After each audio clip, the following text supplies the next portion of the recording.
நம்முடைய வாசகர் வட்டத்தின் சார்பில் இன்றைய தினம் இங்கே குழுமி இருக்கின்றோம். வழக்கம் போலவே நம்முடைய ஞான தந்தையாக நாம் நினைத்து போற்றுகின்ற ஞானபீடம் விருது பெற்ற ஜே.கே. அவர்களுடைய நினைவாக விருது வழங்குகின்ற விழாவாக இந்த நிகழ்ச்சியை நாங்கள் அமைத்திருக்கிறோம். தமிழ்நாட்டிலே இருக்கின்ற நூலகத்திலே இல்லாத ஒரு பெருமை நம்முடைய நூலகத்திற்கு மட்டும் உண்டு என்பது உங்களில் எத்தனை பேர்கள் நினைவிலே வைத்திருப்பீர்கள் என்று எனக்கு தெரியாது. ஞானபீடம் விருது பெற்ற ஜே.கே. அவர்கள் தமிழ்நாட்டிலே எந்த இடத்திலேயும் நூலக விழாக்களிலே பங்கேற்றது கிடையாது. அவர் பங்கேற்றதாக இருக்கின்ற ஒரே ஒரு வரலாற்று குறிப்பு திருப்பத்தூர் நூலகத்திலே வாசகர் வட்டத்திலே மட்டும்தான். எனவே அவருடைய பெயரிலே விருது வழங்குவதிலே வாசகர் வட்டம் ஆண்டுதோறும் இந்த நிகழ்வை எடுத்து கொண்டு இருக்கிறது.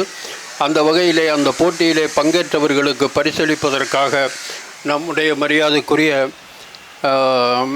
பேரூராட்சி மன்றத்தினுடைய உறுப்பினரும் அவரை அந்த அளவிலே தான் உங்களுக்கும் எனக்கும் அறிமுகமாக இருந்தார்கள். ஆனால் மிகச்சிறந்த கல்வியாளர்கள். அவர் ஒரு கல்வி நிறுவனத்தினுடைய முதல்வராக பொறுப்பேற்றிருக்கிறார்கள். அவர்கள் இங்கே வந்திருக்கிறார்கள்.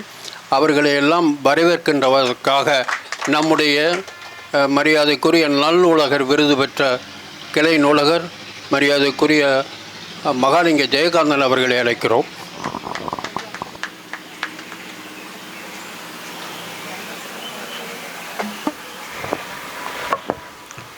அனைவருக்கும் தமிழ்நாடு அரசு பொது நூலகத்தின் சார்பாக இனிய காலை வணக்கத்தை அன்புடன் மகிழ்வுடன் தெரிவித்துக் கொள்கிறேன். இன்று நம்ம கிட்டத்தட்ட எங்கள் வாசகர் வட்ட தலைவர் ஒரு மாத காலமாக சரியான போராட்டம். இந்த கட்டுரை கவிதை போட்டிகள் நாங்கள் எதிர்பார்த்ததை விட கூடுதலாகவே வந்துருந்துச்சு. கோயம்புத்தூர், சென்னை, திண்டுக்கல் அப்படி நாங்கள் இவ்வளவு வரும்னு நாங்கள் எதிர்பார்க்கல. அது அவர் இந்த ஃபேஸ்புக்கில் வேறு சொல்லிட்டாங்களே, கடைசி நாள் வரைக்கும் அந்த 13ஆம் தேதி வரைக்கும் ஆள் வந்துக்கிட்டே இருந்தாங்க. நேரடியாகவும் வர ஆரம்பிச்சிட்டா. எப்படியாச்சும் இங்கு வந்திருக்கின்ற அவரை அழைப்பது கூட எங்கள் அப்துல் வாயிஸ் சார், அவர் மிகச்சிறந்த பட்டிமன்ற பேச்சாளர், அனைவரும் அறிந்ததே. அவர் இந்த திருப்பத்தூர் நூலகத்திற்கு ஏறக்குறைய அவருடைய பங்களிப்பை ஒரு வாசகர் வட்டம் மூலமாகவும் தனித்துவமாகவும் செய்திருக்கிறார். அவரை வணங்கி வரவேற்பதில் பெருமகிழ்ச்சி அடைகிறேன். எங்கள் வாசகர் வட்டத்தில் சொன்னார், நம்ம ஒரு ஆர்வமான அவங்கள முதல்வரை விட்டுட்டான். இந்த நம்ம பிளாசா ஸ்கூல் அங்கே அவங்க ரொம்ப ஆர்வமாக இருந்திருக்காங்க. நம்மளுடைய நிகழ்வு பூரா ஒவ்வொரு நிகழ்வும் அவங்களுக்கு எப்படியோ சென்றடைஞ்சிருக்கு. ஃபேஸ்புக் மூலியமாக தகவல் மூலயமா எது எப்படியோ போயிருக்கு. பேப்பர்லாம் பார்த்துருப்பாங்க போல். என்ன சார் எங்களையெல்லாம் நீங்கள் அவாய்ட் பண்ணிட்டீங்க, அப்படிலாம் இல்லைம்மா அப்படின்னு சொல்லி அவர் சமாதானப்படுத்தி, இந்த முறை நீங்கள் கண்டிப்பாக நீங்கள் எங்கள் நிகழ்வை பெருமைக்கு சேர்க்கணும்னு சொல்லி அவங்க ஆர்வமுடன் வந்திருக்காங்க. ராஜேஸ்வரி மேம் அவங்களை வரவேற்பு பெருமைகள் அடைகிறோம். நம்ம மரியாதைக்குரிய அன்னைக்கொடி கமலநாதன் நம்ம அனைவரும் மறந்ததே. அவர் அயல்நாட்டில் பணிபுரிந்தது கூட அப்போ கூட நம்மளுடைய நூலக தொடர்பு ஒரு நாளும் அவர் விட்டு கொடுத்ததே இல்லை. அவருடைய படைப்புகளை அங்கேருந்தே அனுப்பிச்சிக்கிட்டே இருப்பார்.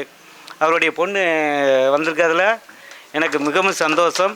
அவருடைய பணிகளை நீங்கள் தொடரணும், அப்பாவுக்கு பெருமை சேர்க்கணும்னு கேட்டுக்கிறேன். அப்புறம் லட்சுமி மேம் அவங்க எப்பொழுதும் நூலக நிகழ்வுகளை நல்லா சிறப்பிப்பாங்க. அவங்களையும் வரவேற்பு பெருமகிழ்ச்சி அடைகிறேன். அதே மாதிரி நம்மளுடைய நிகழ்வுக்கு ரத்தினம் சாருடைய பங்கு மிகவும் முக்கியமானது. இப்போ தொடர்ச்சியாக அவர் நம்ம நூலக நிகழ்ச்சிகளை சிறப்பு செய்து தந்திருக்கிறார் ரத்தினம் சார். அவர் வந்திருக்காரு. அவரையும் வரவேற்பதில் பெருமகிழ்ச்சி. ஐயா வணக்கம். நம்முடைய மற்றும் நம்ம பாஸ்கர் நம்ம நூலகத்தில் புதிய புரவலர். அவர் இப்போ ரெகுலராக படிக்க ஆரம்பித்தார். ஒரு தலைமை இடத்துல அமைச்சர்கிட்ட இருந்தாலும் அந்த படிக்கும் தன்மைக்கு ஒரு நேரம் ஒதுக்கி எங்களுக்கு பெருமை சேர்த்திருப்பதில் பெருமகிழ்ச்சி. ஐயா அவர் நீண்ட வாசகர். நம்ம இப்போ அந்த ஐயா பெயர் எனக்கு அவ்வளோ பரிச்சயம் இல்லை. ஐயா வந்திருப்பதில் ரொம்ப சந்தோஷம் ஐயா. அப்புறம் நூலகர்கள் மற்றும் நம்முடைய வாசகர்கள் என் அழைப்பை ஏற்று வந்த என் நூலக அன்பு சகோதர சகோதரிகள் அனைவருக்கும் என் இனிய காலை வணக்கம். நான் கோவிந்தராசன் சார் அவர்கள் அவர் ப்ரொமோஷனில் இருந்தார். அதனால் எப்போ எங்களுக்கு நன்றியுரை சொல்லி நிகழ்ச்சியை நிறைவு செய்வார். இப்பொழுது நம்மளுக்கு அருமையான ஒரு வாழ்த்துறை வழங்க வந்திருக்கிறார். அவரையும் வணங்கி அன்புடன் வரவேற்று நிறைவு செய்கிறேன். நன்றி, வணக்கம்.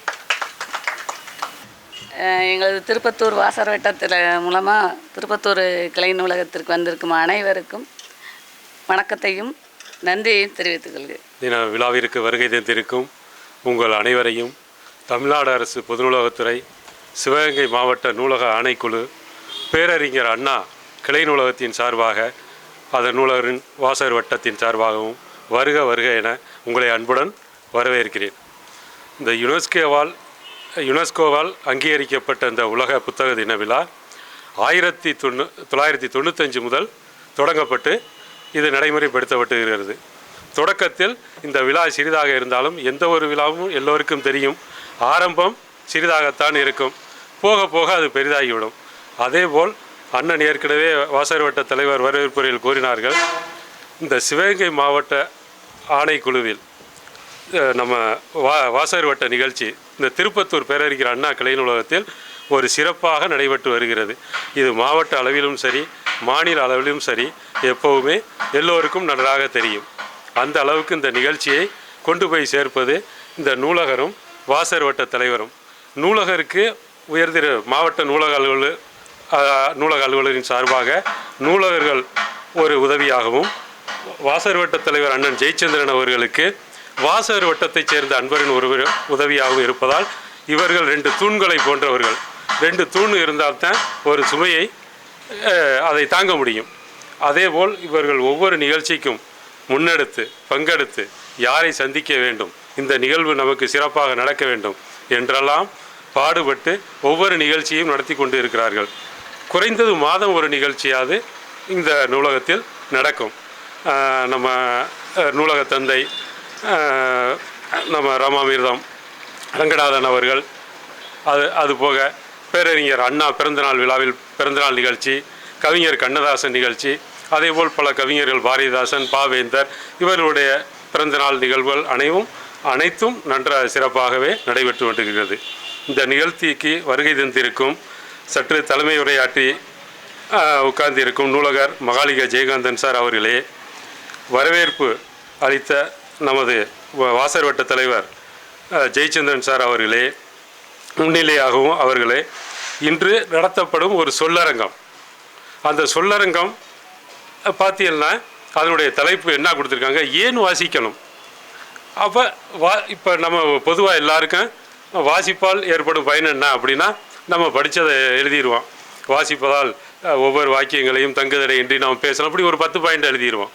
ஆனால் ஏன் வாசிக்கணும், அங்கே தான் நம்ம சிந்திக்கணும். அதாவது நம்ம பகுத்தறிவு, நம்மளுடைய சிந்தனை ஆற்றலை உருவாக்குறாங்க. அதே போல் 2 வருஷத்துக்கு முன்னாடி எல்லாருக்கும் தெரியும், இங்கே எல்லாருமே வந்திருப்பிய, அண்ணன் நூலகர் ஜெயகாந்தன் ஒரு நிகழ்ச்சி நடத்தினாங்க, கட்டுரை பேச்சு போட்டி. அதன் தலைப்பு என்னன்னா தலைப்பு செய்தி. வர்ற மாணவர்கள் எல்லாம் கேட்குற தலைப்பு என்ன, இதான் தலைப்பு. அப்போ தலைப்பு செய்தி அப்படின்னா ஒரு மேட்டரை நம்ம ஒரு நாளிதழ் இதெல்லாம் படிக்கிறோம், அந்த தலைப்பை படிச்சுட்டா நமக்கு எல்லா செய்திகளும் புரிஞ்சது மாதிரி. அந்த செய்தி நமக்கு தேவையானது அப்படின்னா தான் நம்ம உள்ளே போய் படிப்போம். மற்றபடி தலைப்பு செய்தியை படிச்சுட்டு விட்டுருவோம். அதே மாதிரி அந்த சிந்தனையை தூண்டும் அளவிற்கு, அதே மாதிரி சிபிஎஸ்சி பாடத்திட்டத்தில் பார்த்தீங்கன்னா ஆசிரியர்கள் பெருமக்கள் எல்லோரும் இருக்கீங்க, அவங்களுக்கு பாடங்கள் அனைத்து நடத்தப்படும். ஆனால் பரீட்சையில் அவங்களுக்கான கேள்விகள் எப்படின்னா சிந்தனையை தூண்டும் அளவிற்கு அவர்கள் தன்னால் ஒரு சிந்தனையை வளர்த்து அந்த கேள்விக்கு பதிலளிக்கும்படி அதனுடைய கேள்வித்தாள் அமைந்திருக்கும். அதேபோல் இவர்கள் நடத்தும் ஒவ்வொரு நிகழ்ச்சியும் நான் பார்த்து கொண்டு தான் இருக்கிறேன். நூலகர் ஜெயகாந்தன், வாசகர் வட்ட தலைவர் நம்ம ஜெயச்சந்திரன் சார்வர்கள்லாம் ஒரு சிந்தனையை தூண்டணும். ஒரு தலைப்பை கொடுத்தா, பொதுவாக நம்ம ஒரு தலைப்பை கொடுத்துட்டா இது என்ன அர்த்தம், அதனுடைய பாயிண்ட்டை எழுதிட்டு போயிடுவாங்க, அப்படி இருக்கக்கூடாது அப்படின்னு சொல்லி சிந்தனையை தூண்டும் விதமாக அதை ஒரு நல்ல நிகழ்வாக நடத்தி கொண்டும் இருக்கிறார்கள். ஆகையால் இந்த உலக புத்தக தின விழாவிற்கு பரிசளித்து பாராட்டு வழங்குவதற்காக வந்திருக்கும் நமது மங்கள சுந்தரம் இன்னும் வருகை தர இருக்கிறார்கள். வந்திருப்பவர்கள் எல்லோரையும் நான் ஒரு விதமாக சொல்லி முடிக்கிறேன்.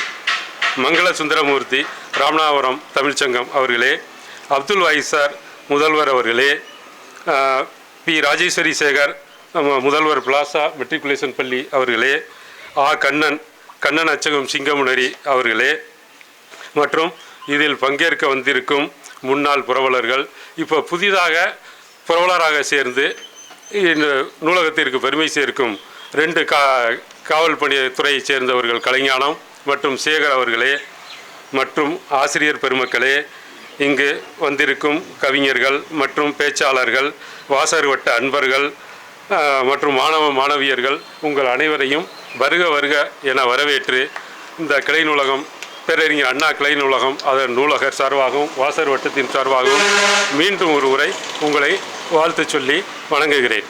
மேலும் இந்த நூலகத்திலே பல நூல்களை அறிமுகம் செய்து வைத்தார்கள் ஒவ்வொரு ஆசிரியர்கள் வைத்து, காக்கை சிறகிலே. அதில் குறிப்பாக பார்த்தீங்கன்னா பெரிதினும் பெரிதி கேள், ஒரு காவல்துறையில் பணியாற்றிய காவல் கண்காணிப்பாளர் அவர்கள் அந்த நூலை இங்கேயே அரங்கேற்றம் செய்து அறிமுகம் செய்தார்கள்.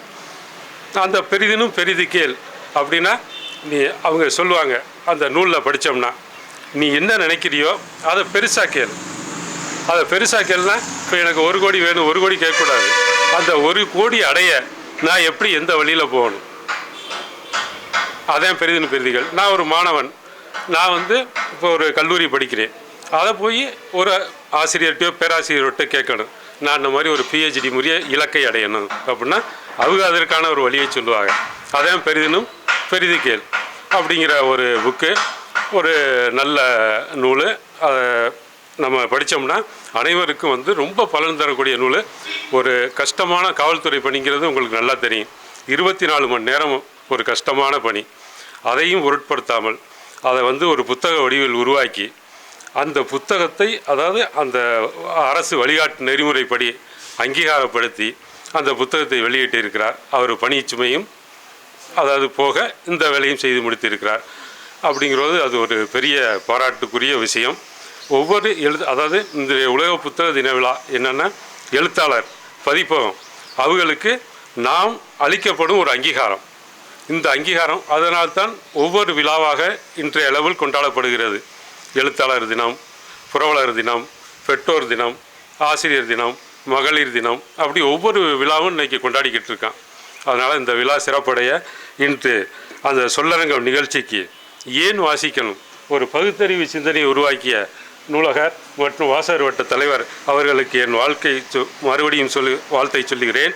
அந்த தலைப்பில் பேச வந்திருக்கும் கவிஞர் எஸ். கோவிந்தராஜன் அவர்களையும், செல்வி பார்கவி கமலநாதன், செல்வி ஜோதிகா அவர்களையும் வரவேற்று இந்த நிகழ்வை நாம் அனைவரையும் கேட்டு பயனுள்ளதாக பிறருக்கு சென்றடையும் வரையில் நாம் அதை கேட்டறிந்து உதவியாக இருப்போம் என்று கூறி வாய்ப்புக்கு நன்றி கூறி விடைபெறுகிறேன். நன்றி, வணக்கம்.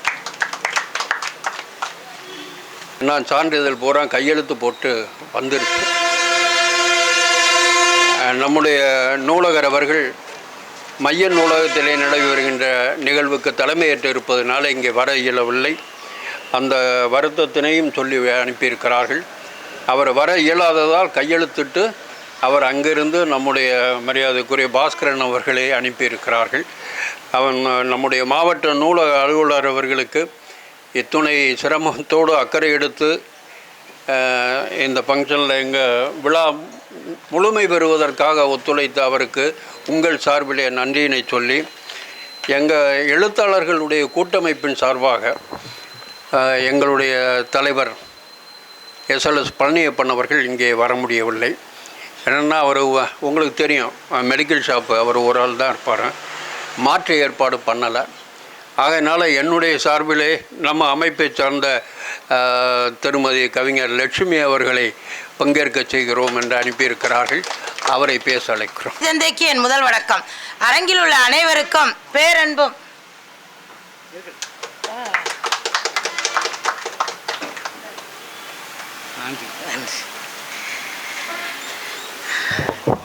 அரங்கில் உள்ள அனைவருக்கும் பேரன்பும் பெருமகிழ்ச்சியும் கலந்த வணக்கங்கள். இன்னைக்கு ரொம்ப ரொம்ப மகிழ்ச்சியாக இருக்குது.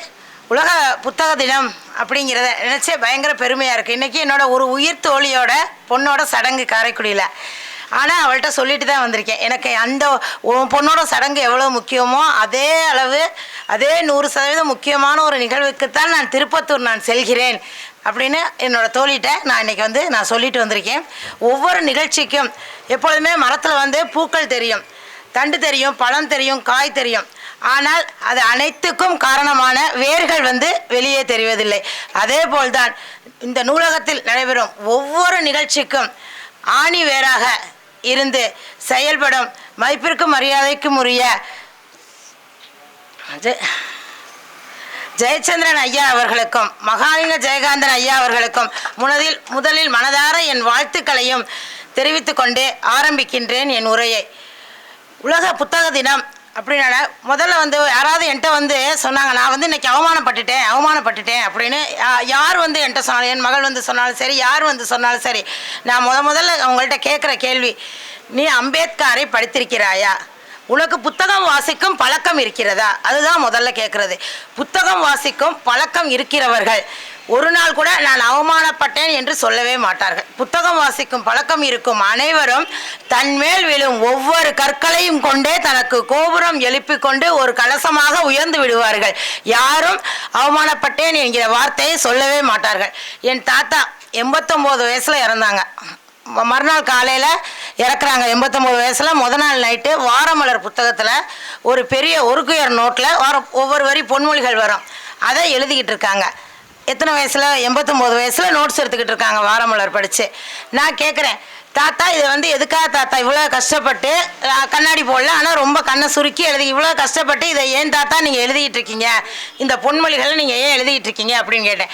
எங்கள் தாத்தா சொல்கிறாங்க, இப்போ நான் வந்து மரம் நட்டு வைக்கிறேன், அது எனக்கு தான் பயன்படுங்கிறதுக்காக நட்டு வைக்கிறேன், என்னோடய சந்ததிகளுக்கும் எப்பொழுது வேணாலும் பயன்படும். அதேபோல் நான் இந்த குறிப்புகளை நான் புத்தகத்தை வாசித்து நான் எடுத்து வைக்கிறேன், அது எனக்கு மட்டும் பயன்படும் என்றில்லை, என் சந்ததிகளுக்கும் பயன்படும் என்றுதான். என்னோட மகள் வந்து இன்னைக்கு வந்து மாநில அளவிலான பேச்சு போட்டியில் முதல் பரிசு வாங்கியிருக்காங்க. நான் முதல்ல அன்று முதல் இன்று வரை அந்த நோட்டில் உள்ள பொன்மொழிகளை எடுத்து தான் ஃபஸ்ட்டு முகவுரை கொடுத்துருக்கிறேன். எவ்வளவு பயன்படுது பாருங்கள். எங்கள் தாத்தா இறந்து போய் 20 வருஷத்துக்கு மேலே ஆகுது. ஆனால் அவங்களோட வாசிப்பு ஒருத்தரோட வாசிப்பு ஒரு பரம்பரையே வாழ வைக்கும் என்பதை நான் இங்கு மிகவும் மகிழ்ச்சியோடு நான் பதிவு செய்கிறேன். அதே மாதிரி எங்கள் அம்மாட்ட வாசிப்பு பழக்கம் இருந்துச்சு. என்னிடம் எங்கள் வீட்டில் நான் ஒரு 1000 புத்தகங்கள் உள்ள ஒரு நூலகம் வைத்து நான் பராமரித்து வருகிறேன் என்பதை மிகவும் பெருமையோடு பதிவு செய்கிறேன். அதனால தான் நான் என்னுடைய குழந்தைகளை, என்னோட மாணவ செல்வங்களை தொடர்ந்து 21 வருஷம் பணியில் இருக்கேன். 21 வருஷமாக பேச்சு போட்டி, கவிதை போட்டி, கட்டுரை போட்டி எல்லாவற்றிலும் என்னால் ஜெயிக்க வைக்க முடியுதுன்னா காரணம் ஒவ்வொரு போட்டிக்கும் கூட ஒரு போட்டிக்கு கூட நான் கூகுளை பார்த்து குழந்தைங்களுக்கு எழுதி கொடுத்ததே இல்லை. முழுக்க புத்தகங்களை பார்த்து தான் நான் எழுதி கொடுத்திருக்கிறேன். அதனால்தான் என்னால் என் மகளையும் ஜெயிக்க வைக்க முடிஞ்சது, என் மாணவ செல்வங்களையும் என்னால் ஜெயிக்க வைக்க முடிந்தது என்பதை நான் மிகவும் பெருமையோடு பதிவு செய்கிறேன். ஆசிரியரிடம் வாசிப்பு பழக்கம் இருந்தால்தான் அந்த பழக்கம் மாணவரிடம் வரும். சொன்ன தாத்தாட்ட வாசிப்பு பழக்கம் இருந்தால் அம்மாட்ட வரும், அம்மாட்ட வாசிப்பு பழக்கம் இருந்தால் என்கிட்ட வரும், என்கிட்ட இருந்தால் என்னோட மகள்கிட்ட வரும். அப்படி பரம்பரையாக வாசிப்பு பழக்கம் வரும். அதே போல் ஆசிரியரிடம் வாசிப்பு பழக்கம் இருந்தால் மட்டுமே மாணவர்கள்ட்ட வரும். இன்னைக்கு காலைல 9:30 மணிக்கே இங்கே வந்துட்டேன் லைப்ரரிக்கு. 10 தடவை இந்த ஜெராக்ஸ் கடைக்கு போயிருக்கேன். ஏமா போனீங்க, உட்கார மாட்டிங்களா வந்த அப்படின்னு. ஏன்னா ஒரு 150 பக்கம் ஜெராக்ஸ் எடுத்திருக்கேன் 10 புக்கில் இருந்து. ஒரு அரை மணி நேரம் இங்கே படித்து 150 பக்கங்கள் ஜெராக்ஸ் எடுத்து, அப்போ பாருங்கள் ஒரு அரை மணி நேரம் ஒரு நூலகத்தில் நாம் இருந்தால் கூட அந்த நூலகம் நமக்கு எவ்வளோ பெரிய பயனை தருகிறது என்பதை நான் இங்கே பதிவு செய்வதற்காக தான் இங்கே சொன்னேன். இங்கே வந்து பார்க்கவி மேடம் வந்திருக்காங்க. நான் வந்தோடனே சொன்னேன், எங்கள் பாப்பாவை கூட்டிகிட்டு வந்திருக்கலாம், உங்கள் பேச்சை கேட்கணும்னு ரொம்ப ஆசைப்படுவா, இன்றைக்கி பாப்பா வராது, எனக்கு ரொம்ப வருத்தமாக தான் இருக்குது அப்படின்னு அவ்வளோ ஒரு ஆகச்சிறந்த உரையை அவர்கள் தருவார்கள். பிளாசா முதல்வர் வந்திருக்கிறார்கள். சென்ற மாதம் மகளிர் தின விழாவிற்கு எங்களை அழைத்திருந்தாங்க, நாங்கள் சென்றிருந்தோம். பொதுவாக வந்து மெட்ரிக் பள்ளி என்றாலே ஆங்கிலத்துக்கு மட்டும்தான் முக்கியத்துவம் கொடுப்பார்கள், தமிழுக்கு முக்கியத்துவம் கொடுக்க மாட்டார்கள் என்பதையெல்லாம் அடித்து நொறுக்கிவிட்டு அந்த மகளிர் தின விழாவில் எனக்கு தெரிந்து 50க்கும் மேற்பட்ட குழந்தைகள் மிக அழகாக தமிழில் வெவ்வேறு தலைப்புகளில், ஒரு பிள்ளை பேசின தலைப்பில் இன்னொரு பிள்ளை பேசவே இல்லை, 50 குழந்தைகள் அவ்வளவு அருமையாக தூய தமிழில் பேசினார்கள். அதை விட பட்டிமன்றத்தில் பேசினார்கள். அந்த பட்டிமன்றம் எப்படி இருந்தது என்றால் நான் தயவுசெய்து மேடைக்காக சொல்லவில்லை, உண்மையாக உணர்ந்ததாக சொல்கிறேன். ஒரு பாரதி பாஸ்கர் ராஜா பட்டிமன்றத்துக்கு இணையான ஒரு பட்டிமன்றமாக அது இருந்தது என்பதை நான் மனதார இங்கு பதிவு செய்கிறேன். அடுத்து கருத்தரங்கம் இருந்தது. ஏதோ மகளிர் தினம் என்றாலே அங்கே வந்து டான்ஸ் போட்டி வைப்பார்கள், ஆடை அலங்கார ஆபரண போட்டி வைப்பார்கள், லேடி என்றுதான் நாம் எண்ணியிருந்தோம். ஆனால் ஒரு அறிவார்ந்த ஒரு மகளிர் தின விழாவாக அந்த பள்ளியில் நிகழ்த்தி இருந்தது மிக மிக பெருமையாக இருந்தது. அதேபோல் ஒவ்வொரு புத்தகம் ஒன்றுதான் நம்மை புண்படுத்தாமல் பண்படுத்தும் என்பதை நாம் இங்கு உறுதியோடு பதிவு செய்கிறேன். நாம் எவ்வளவோ நேரம் வாட்ஸ்அப் பார்க்கிறோம், ஃபேஸ்புக் பார்க்கிறோம், ட்விட்டர் எல்லாம் பார்க்கிறோம். ஆனால் நமக்கு படிக்க மட்டும் எப்படி நேரம் இல்லாமல் போய்விடும் சொல்லுங்கள். நாம் தினசரி நேரு பிரதமராக இருந்தபோது கேட்கிறார்கள், எப்படி நீங்கள் பிரதமராக இருந்து கொண்டு உங்களால் இவ்வளவு நேரம் படிப்பதற்கு ஒதுக்க முடிகிறது என்று. அவர் சொல்கிறார், நான் என் தூக்கத்தை திருடித்தான் நான் படிக்கிறேன். தினமும் 2 மணிக்கு தான் நான் தூங்க செல்கிறேன். ஆனால் மறுநாள் காலை 5 மணிக்கு நான் விழித்து விடுகிறேன். 2 மணி வரை நான் ஏதாவது ஒரு புத்தகத்தை படித்து விட்டுத்தான் தூங்க செல்கிறேன் என்று நேரு பதிலளித்தார். அதே போல் நாம் 12 மணிக்கு தூங்க சென்றாலும் ஒரு அரை மணி நேரமாவது ஏதாவது ஒரு புத்தகத்தை நாம் படித்து விட்டுத்தான் நாம் தூங்க செல்ல வேண்டும். புத்தகம் ஒன்றுதான் நம்மை உயர்த்தும். வேற மற்றவற்றை விட புத்தகம் வாசிக்கலாம் என்கிறது அலைபேசி, வாசிக்கலாம் என்கிறது புத்தகம்.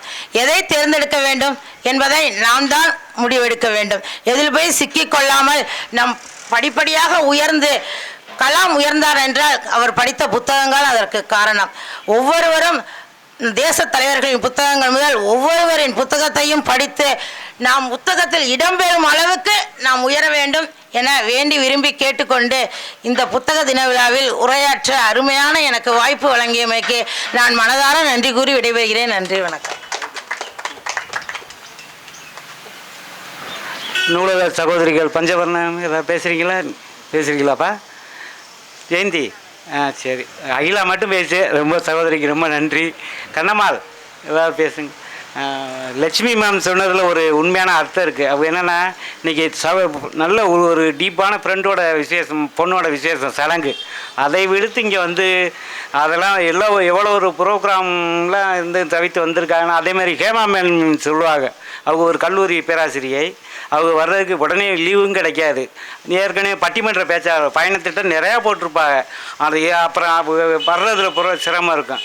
இவதையெல்லாம் எடுத்து இங்கே வந்து நான் வருவேன், சிரமம் போட்டு வருவேன், மனசு கொஞ்சம் கஷ்டமாக இருக்கும். ஆனால் இங்கேருந்து போகும்போதில் கண்டிப்பாக ஒரு நல்ல விஷயத்தை எடுத்துகிட்டு போவேன், எனக்கு அது ஒரு மன நிறைவை தருன்னு சொல்லுவாங்க. சகோதரி அதே மாதிரி இங்கே எனக்கு நன்றி. ஓகே. 13 பேர் கவிதை எழுதியிருக்காங்க. ஏன் இப்படி எல்லாம்னு சொல்லி 13 பேர். அந்த கவிஞர்கள் யாராச்சும் இங்கே வந்திருக்கீங்களா? கை தூக்குங்க. அதில் பங்கெடுத்தவங்க இந்தா 2 பேர் இருக்கிறாங்க. 2 1 3 பேர். 13 பேர் எழுதியிருக்கிறாங்க. எழுதுனதோடு அவங்க கடமை முடிஞ்சதுன்னு நினச்சிட்டாங்க. நான் நினச்சேன் அந்த ரிசல்ட்டை தெரிஞ்சுக்கிறதுக்குனாச்சும் அண்ணன் பழனிக்குமார் அண்ணன் வந்திருக்கிற மாதிரி அந்த ரிசல்ட்டு என்னாச்சு அப்படின்னு கேட்குறதுக்குனாச்சும் வருவாங்கன்னு ஒரு ஆசையோடு இருந்தேன். ஆனால் அதனால தான் நான் பெருசாக எதிர்பார்க்கலாம். அப்புறம் ஒரு சின்ன நிகழ்ச்சி, ஏன் வாசிக்கணும்னு சொல்லட்டுமே அப்படின்னு சொல்லி அதில் பழுத்த அனுபவம் பெற்ற ஒருவர், அதில் கொஞ்சம் ஆர்வம் உள்ளவங்க 2 பேர். இவங்க கிட்ட இருந்து அந்த கருத்துக்களை நாம் கேட்டு வாங்குவோம் அப்படின்னு ஒரு எண்ணத்தோடு எதிர்பார்ப்போடு சொன்னோம். அதில் நேற்று இரவு ஒரு செய்தி, நம்மளையெல்லாம் நம்ம அப்பா அம்மா கிட்ட ஒட்டிக்கிட்டு இல்லையா? அப்பன்னா பயந்துக்கிட்டு இருப்போம், அம்மாவோட கொஞ்சம் இடத்துலேயே இருப்போம். என்ன, அம்மாவை நாம தட்டுவோம் இல்லையா? ஆனால் தாத்தா கிட்ட ஒட்டிக்குவோம். அது தாத்தாங்கிற உறவு இருக்குதே, அது ரொம்ப பெரிய ஒரு அன்பு பிடிமாக. அப்படிப்பட்ட ஒரு தாத்தாவை இழந்த சூழ்நிலையிலே ஒரு சகோதரி ஒரு பரீட்சை எழுதுகிறாங்க கல்லூரியில். அவங்க பரீட்சை எழுதி முடித்ததுக்கு பிறகு அந்த சபை அடக்கம் நடக்குது. அந்த துயரமான சூழ்நிலையிலே கூட ஏன் வாசிக்கணும் ஐயா, என்னால் வர முடியலையா, எங்கள் ஐயா தவறிவிட்டார் என்று சொல்லி கண்கலங்கி அந்த சகோதரி நேற்று இரவு, ஐயா என்ன தொட்டு வச்சாச்சு, நான் வீட்டில் கேட்டுக்கிறையா, என்னுடைய நினைவுகள்லாம் அங்கே தான் இருக்குது என்று சொல்லி இவ்வளவு சிரமத்துக்கு மத்தியிலும் வந்திருக்கின்ற என்னுடைய அருமை சகோதரி ஜோதிகா அவர்களை பேச அழைக்கிறோம். தரணி புகழ் செம்மொழியே, தென்றல் தேரேற்றி உன்னை அழைத்து வரும், தேவர் குலம் சேர்ந்து வந்து வாழ்த்துரைக்கும் மின்னல் அழகே, மிளிர்கின்ற மின் தமிழே, கண்ணல் கரும்பாய் காதல் இனிக்கின்ற கவிதை பல கோடி தந்தாய் வாழ்த்து, கவி சொல்லும் அரங்கில் நிறைவாய், கற்றார் கைகளிலே என்றும் தவழ்வாய், பன்னிசையாய் நெஞ்சம் குலைப்பாய் பாமர மக்கள் பாடும் நல்லிசையாய் நிறைவாய் மேகலையாய் சிலம்பாய் அணி செய்தாய் திருக்குறளாய் திகழ்ந்தாய் தித்திக்கும் தேவாரமாகி எத்திக்கும் ஒலிக்கும் தாய்மொழியாகிய தமிழை வணங்கி அவையில் இருக்கும் அனைவரையும் வணங்குகிறேன். நான் பேச என ஈன்ற தலைப்பு ஏன் வாசிக்கணும். இவ்வளோ இந்த தலைப்பு கொடுத்ததுக்கு மிகவும் நன்றி. இப்படிப்பட்ட பெரிய சான்றோர்கள் அறிஞர்கள் இருக்க அவையில் நானும் இந்த மேடையில் பேசுகிறேன் அப்படின்னா அதற்கு காரணம் அந்த வாசிப்பு பழக்கம்தான். தூக்கிடும் முன்பு வரை, தூக்கு கயிற்றை முத்தமிடுக்கும் முன்பு வரை படித்து கொண்டிருந்தார் உமர் முக்தார். தூக்கு மேடைக்கு செல்லும் முன்பு வரை படித்து கொண்டிருந்தார் பகத்சிங். படுக்கும் அறை கூட படிப்பகத்திற்கு பக்கத்தில் இருக்க வேண்டும் என்று கூறினார் அம்பேத்கர். அறிஞர் பேரறிஞர் அண்ணா தன்னுடைய அறுவை சிகிச்சையை கூட படிக்கின்ற புத்தகத்தை படித்து முடிக்க வேண்டும் என்று தள்ளி வைத்தார். இப்படிப்பட்டவர்கள் எல்லாம் வாசிப்பின் மேன்மையை உணர்ந்தார்கள், மிகப்பெரிய ஆளானார்கள் என்பதை நிதர்சன உண்மை. எனவே ஏன் வாசிக்க வேண்டும் என்றால், வாழ்க்கையில் உன்னத நிலையை அடைய வேண்டும் என்றால் நாம் வாசிக்க வேண்டும். சின்ன பிள்ளையில தூங்கும் போது எங்கள் அப்பா கிட்ட கதை கேட்பேன். அப்போ எங்கள் அப்பா வந்து எனக்கு ஒரு 3 கதை சொல்லுவாங்க. என்ன கதைன்னா, இந்த சிங்கத்தை வந்து வேட்டையாடி, சிங்கம் வந்து வல்லமை படைத்த ஒரு காட்டு ராஜா, அதை வந்து அந்த 4 மாடுகள், காளை மாடுகள் வந்து ஒற்றுமையாக இருந்து வந்து ஜெயிச்சிருவாங்க. அந்த கதையை சொல்லுவாங்க. மின்னல் என ஓடும் முயலை வந்து ஆமை வந்து ஜெயிச்சிரும், அந்த விடாமுயற்சி கதையை பற்றி சொல்லுவாங்க. அதை தாண்டி ஒற்றுமை மையமாக வச்ச பாட்டி வடை சுட்ட கதை, இந்த 3 கதையை சொல்லுவாங்க. எங்கள் அப்பா கிட்ட கேட்பேன், எப்பயுமே ஏன்ப்பா இந்த 3 கதை சொல்கிறீங்க, இதை தாண்டி உங்களுக்கு தெரியாதுன்பாங்க. கதை நீங்கள் தான் படித்து கற்றுக்கணும் அப்படின்பாங்க. அப்போ என்னதான் இருக்குது அப்படின்னு படிக்க ஆரம்பித்தது. அப்போ நிறையா கதை புக்கு, குட்டி குட்டி கோட்ஸ்னால் ரொம்ப பிடிக்கும், மேற்கோள்கள் ரொம்ப பிடிக்கும். ஒரே ஒரு வரியில் வந்து ஆழமான கருத்தை சொல்லிடுவாங்க, நம்ம மனசை வந்து உளிக்கிறோம். அப்படி படிக்க ஆரம்பித்ததா இந்த கதையெல்லாம். இதை தாண்டி இப்போ வந்து நான் ஆங்கிலம் 3ஆம் ஆண்டு இளங்கலை ஆங்கிலம் படிக்கிறேன். எனக்கு 6வது செமஸ்டரில் வந்து ஒரு ப்ராஜெக்ட் பேப்பர் வந்துச்சு. அப்போ வந்து உங்களுக்கு என்ன கதை வேணுமோ எங்களை வந்து சூஸ் பண்ண சொன்னாங்க. Old man and C, Ernest Hemingway அப்படிங்கிற இங்கிலீஷ் லிட்ரேச்சர்னால அந்த கதையை வந்து தேர்வு பண்ணேன். மிகவும் அருமையான கதை. நான் ஒரிஜினல் சோர்ஸ் புக் வாங்கி ரீட் பண்ணேன். அதிலிருந்து 84 நாட்கள் வந்து அவருக்கு மீன் கிடைக்காது. 85வது நாள் சாண்டியாகோ அப்படிங்கிற கதாபாத்திரம் 84 அவ்வளோ வயசு முதிர்வானவங்க 84 நாள் கிடைக்காத மீனை தாண்டி 85வது நாள் திரும்பியும் அந்த கடல் கரைக்கு போவாங்க. அப்போ எல்லாருமே வந்து சொல்லுவாங்க, இவ்வளோ நாள் கிடைக்கல, உங்களுக்கு அதிர்ஷ்டமே இல்லைன்னு. எவ்வளோ வயது முதிர்ந்தவராக இருந்தாலும், எவ்வளோ விடாமுயற்சியுடனும் தன்னம்பிக்கையுடனும் யாரோட துணையும் இல்லாமல் தனியாக போய் அவ்வளோ பெரிய மார்லின் ஃபிஷ்ஷை, அந்த கடலை விட பெரிய பெரிய மீனை அவர் தோள்பட்டையில் தூக்கிட்டு வருவார். அப்போ இதில் இந்த கதையிலேருந்து நான் என்ன தெரிஞ்சுக்கிட்டேன்னா, விடாமுயற்சி, தன்னம்பிக்கை. இப்போ நான் வந்து இங்கே பேசுறதுக்கு நான் காலையில் உட்காந்து பார்த்தேன். எனக்கு என்னதான் இருந்தாலும் அந்த நினைவுகள், அந்த வீட்டை சுற்றி எல்லாரும் அழுகிறது இருந்துச்சு. இருந்தாலும் நான் சரியோ தப்போ நான் இன்னைக்கு வந்து என்னால் முடிஞ்ச அளவுக்கு பேசிட்டு வந்துடணும் அப்படிங்கிற ஒரு நம்பிக்கையோடு தான் வந்தேன். அப்போ அந்த கதையை நான் யோசிச்சு பார்த்தேன். நம்ம அப்படிலாம் படித்தோம்ல, அப்போ படித்தோன்னா எதுவாக இருந்தாலும் போய் பார்த்துடணும். வெற்றி தோல்விங்கிறது அடுத்த கட்டம், நம்ம போய் பேசிட்டு வந்துடணும். இன்னைக்கு ஒரு மிக சிறந்த நாள், உலக புத்தக தினம், நம்ம போய் பங்கேற்கணும் அப்படிங்கிற ஒரு ஆசையில் வந்து எங்கள் வீட்லேயும் வந்து கல்விக்கு வந்து நிறைய முக்கியத்துவம் கொடுப்பாங்க. இதை வந்து உண்மை நிகழ்வு என்னன்னா, எங்கள் அப்பா வந்து எங்கள் அப்பா பிஎஸ்சி கெமிஸ்ட்ரி படிச்சிருக்காங்க. அவங்க ரொம்ப கஷ்டமான சூழ்நிலை கூட எங்கள் அப்பத்தாவோட தாலியை கூட விற்று படிக்க வச்சுருக்காங்க. இது வந்து அப்போ நினைக்கும் போது நினைப்பேன், அவங்க வந்து ஒரு படிக்காத ஆளாக இருந்தாலும் தான் பையன் படிக்கணும் அப்படின்னு அவ்வளோ வந்து கல்வியை வந்து மேன்மையாக இது பண்ணாங்க. அந்த எழுத படிக்க அவங்களுக்கு கொஞ்சம் கொஞ்சம் தெரியும். அங்கேருந்து ஒரு சில பேர்ட்ட கற்றுக்கிட்டாங்க. சாகிற வரைக்கும் நியூஸ் பார்ப்பாங்க, புக்கு ஏதாச்சும் கொண்டு போய் கொடுத்தோன்னா வாசித்து பார்ப்பாங்க. அதனால் அப்போ அவங்களுக்குலாம் கல்வியோட மேன்மை புரியுதுல. அப்போ நம்மளும் நல்லா படிக்கணும், பெரிய ஆள் ஆகணுங்கிற ஆசை வந்து எனக்கு இருக்கும். அப்புறம் இறுதியாக அதை பற்றி நான் ப்ரிப்பேர் பண்ணும்போது ஒரு கோட் பார்த்தேன், நம்ம என்ன புக்கு படிக்கிறோமோ அதுதான் நம்ம எந்த இருக்கையில் இருக்க போகிறோங்கிறத தீர்மானிக்கும். நல்ல புத்தகத்தை படித்து மிகப்பெரிய ஆளாக வேண்டும் என்பது ஆசை என்று கூறி வாய்ப்பளித்தமைக்கும் வாய்மொழி கேட்டமைக்கும் நன்றி பாராட்டி விடைபெறுகிறேன். நன்றி, வணக்கம். சகோதரி சோதிகா சார் பேர் தான் சொன்னேன், பார்கவி சகோதரி பேரை விட்டுட்டு எனக்கு அதுக்கு இல்லை, அவங்க வந்து நல்ல ஒரு முற்போக்கு சிந்தனை, ஒரு கடைசியாக அவங்க பேசுகிற வாய்ப்பு எனக்கு கிடச்சிச்சு. நல்ல ஒரு முற்போக்கு. அவங்க அப்பா வைகோட்டு அப்போ பேசுகிறப்ப நான் அண்ணா சிலையில் நின்று கேட்பேன். அருமையாக பேசுவார் அப்பா. அந்த பேச்சு அவர் எங்கே இருந்தாலும் அந்த பேச்சை கேட்க அண்ணா சிலை பஸ் ஸ்டாண்ட்லாம் வந்துடுவேன், பின்னாடியே வருவேன். அதே மாதிரி சகோதரி எனக்கு சாரி உங்கள் பேரை விட்டுட்டேன். சரி,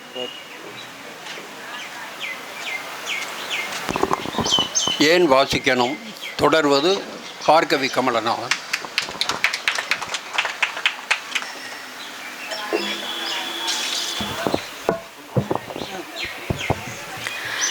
கல்லிலே ஒளி எழுப்பி கடலலையில் நடனமாடி புல்லாங்குழல் வழியே புகுந்து சுவையாகி நெல்லிலே மணிவழுத்த நிலைத்த பொருளாகி மெல்லியலால் மெல்லிதலில் வித்தார நகையாகி சொல்லுக்கு சொல்லோ சுவை கூட்டும் செந்தமிழே வாழியவே சிந்தி வரும் மைத்துளியில் என்னை கூட சிந்துபாட வைத்த பைந்தமிழே வாழியவே சிந்தா எடுத்து வெண்பா தொடுத்து முப்பாளும் நண்பாளாகி பேருரை நிகழ்த்த என் நாவில் நடம்பையின்ற நருந்தமிழே உன்னை வணங்கி என் உரையை துவங்குகிறேன்.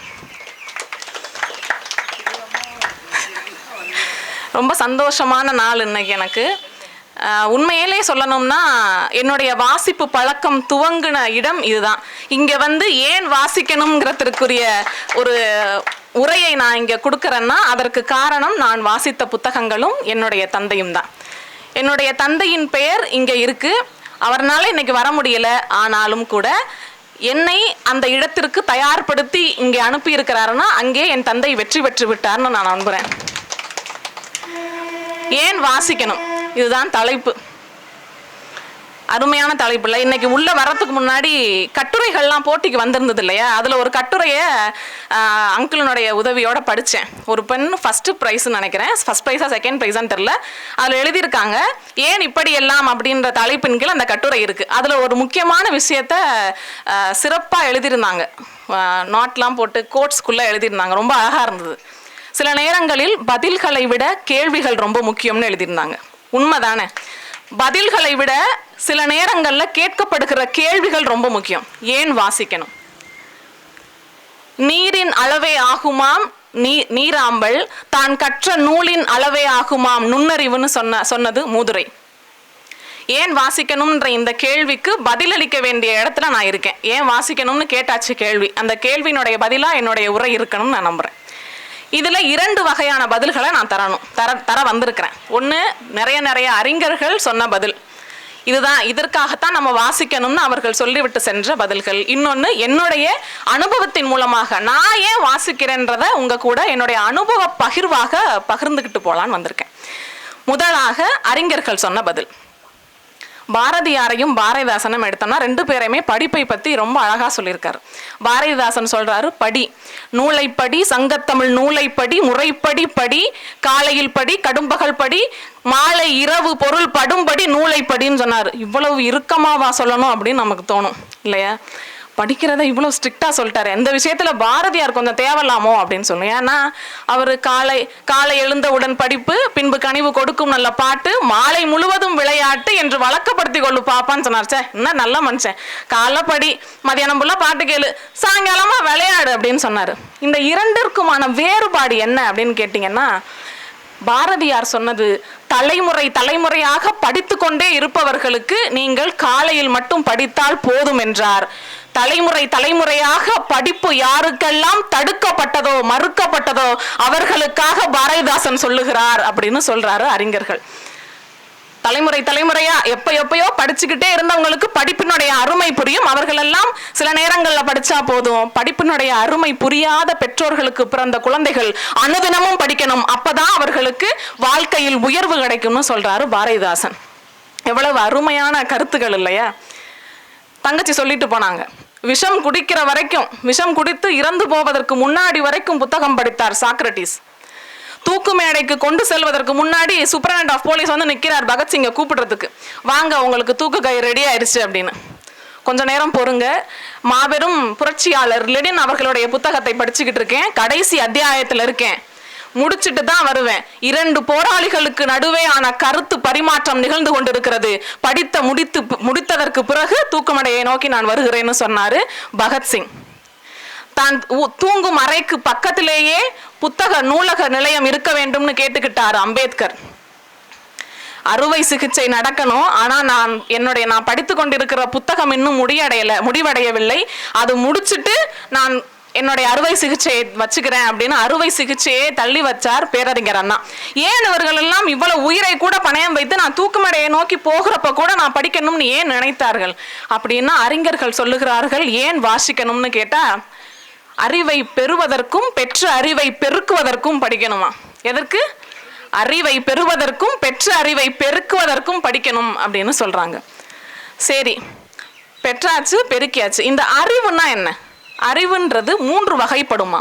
முதல் அறிவு மெய்யறிவு. இந்த அறிவு மனிதர்களுக்கு மட்டுமான அறிவு அல்ல, பறவைகள் விலங்குகள் என்ன எல்லாவற்றிற்கும் இருக்கும் அறிவு அப்படின்னு சொல்றாங்க. அது என்ன பறவைகள் விலங்குகளுக்கெல்லாம் அப்படின்னு கேட்டிங்கன்னா, பறவைகள் ரொம்ப தூரத்துல இருந்து வலசைன்னு ஒன்று போகும், அதாவது ரொம்ப தூரம் டிராவல் பண்ணும். தட்பவெட்ப சூழ்நிலை, இந்த இனப்பெருக்கம், இதுக்காக அந்த பறவைகள் எல்லாம் வலசை போகிறது வழக்கம். ஆஸ்திரேலியா கண்டத்திலிருந்து இந்தியாவிற்கு வருகின்ற பறவைகள் எல்லாம் நெடுந்தொலைவு கடலை கடந்து வர வேண்டிய சூழ்நிலை இருக்கிறது. கடலோட இதில் தான் அவங்க ரொம்ப நேரம் பயணிக்க வேண்டி இருக்கிறது. அங்கே அவர்கள் ஓய்வெடுக்கிறதற்கு மரங்களோ கட்டிடங்களோ கிடையாது. அப்போ அந்த பறவைகள் என்ன செய்யுமாம், இந்த வலசையை ஆரம்பிப்பதற்கு முன்பாகவே கொழுப்பு சத்தையும் புரதச்சத்தையும் எடுத்துக்கொள்ளுமாம். நான் காலேஜ் படிக்கிற வரைக்கும் எதுல கொழுப்பு சத்து இருக்கு எதுல புரதச்சத்து இருக்குன்னு சத்தியமா தெரியாது. ஆனால் இதை இயற்கையாகவே கொண்டிருக்கிறது பறவைகள். இந்த இயற்கை அறிவிற்கு பெயர் தான் மெய்யறிவு என்கிறது. அடுத்ததாக 2வது அறிவு பட்டறிவு. இங்கே வாசகர் வட்டத்தில் இந்த மாதிரி ஒரு விஷயம் நடக்குது, வாங்க கலந்துக்கங்கன்னு சொன்னால் யாரும் வரமாட்டாங்க. ஒரு தடவை வந்துட்டாங்கன்னா நம்மளே நிப்பாட்டினாலும் வர்றதை நிப்பாட்ட மாட்டாங்க இல்லையா. அது பட்டறிவு. இன்னும் புரிகிற மாதிரி சொல்லணும்னா, குழந்தைகிட்ட இது நெருப்பு இது சுடும்னு சொன்னால் கேட்காது, வேணும்ன்ட்டே போய் தொடும். தொட்டதுக்கப்புறம் சுட்டுச்சுன்னா நம்ம சொன்னால் கூட அதை தொடாது. அது பட்டறிவு. நம்ம அனுபவத்தின் மூலம் பெறுகின்ற அறிவு 2ஆம் அறிவு பட்டறிவு. 3ஆவதாக தான் நூலறிவு. நூல்களிலிருந்து நாம் பெறக்கூடிய அறிவு நூலறிவு. இந்த அறிவுகளை எல்லாம் பகுத்து ஆராய்கின்ற அறிவு 4ஆம் அறிவு பகுத்தறிவுன்னு சொல்றாங்க.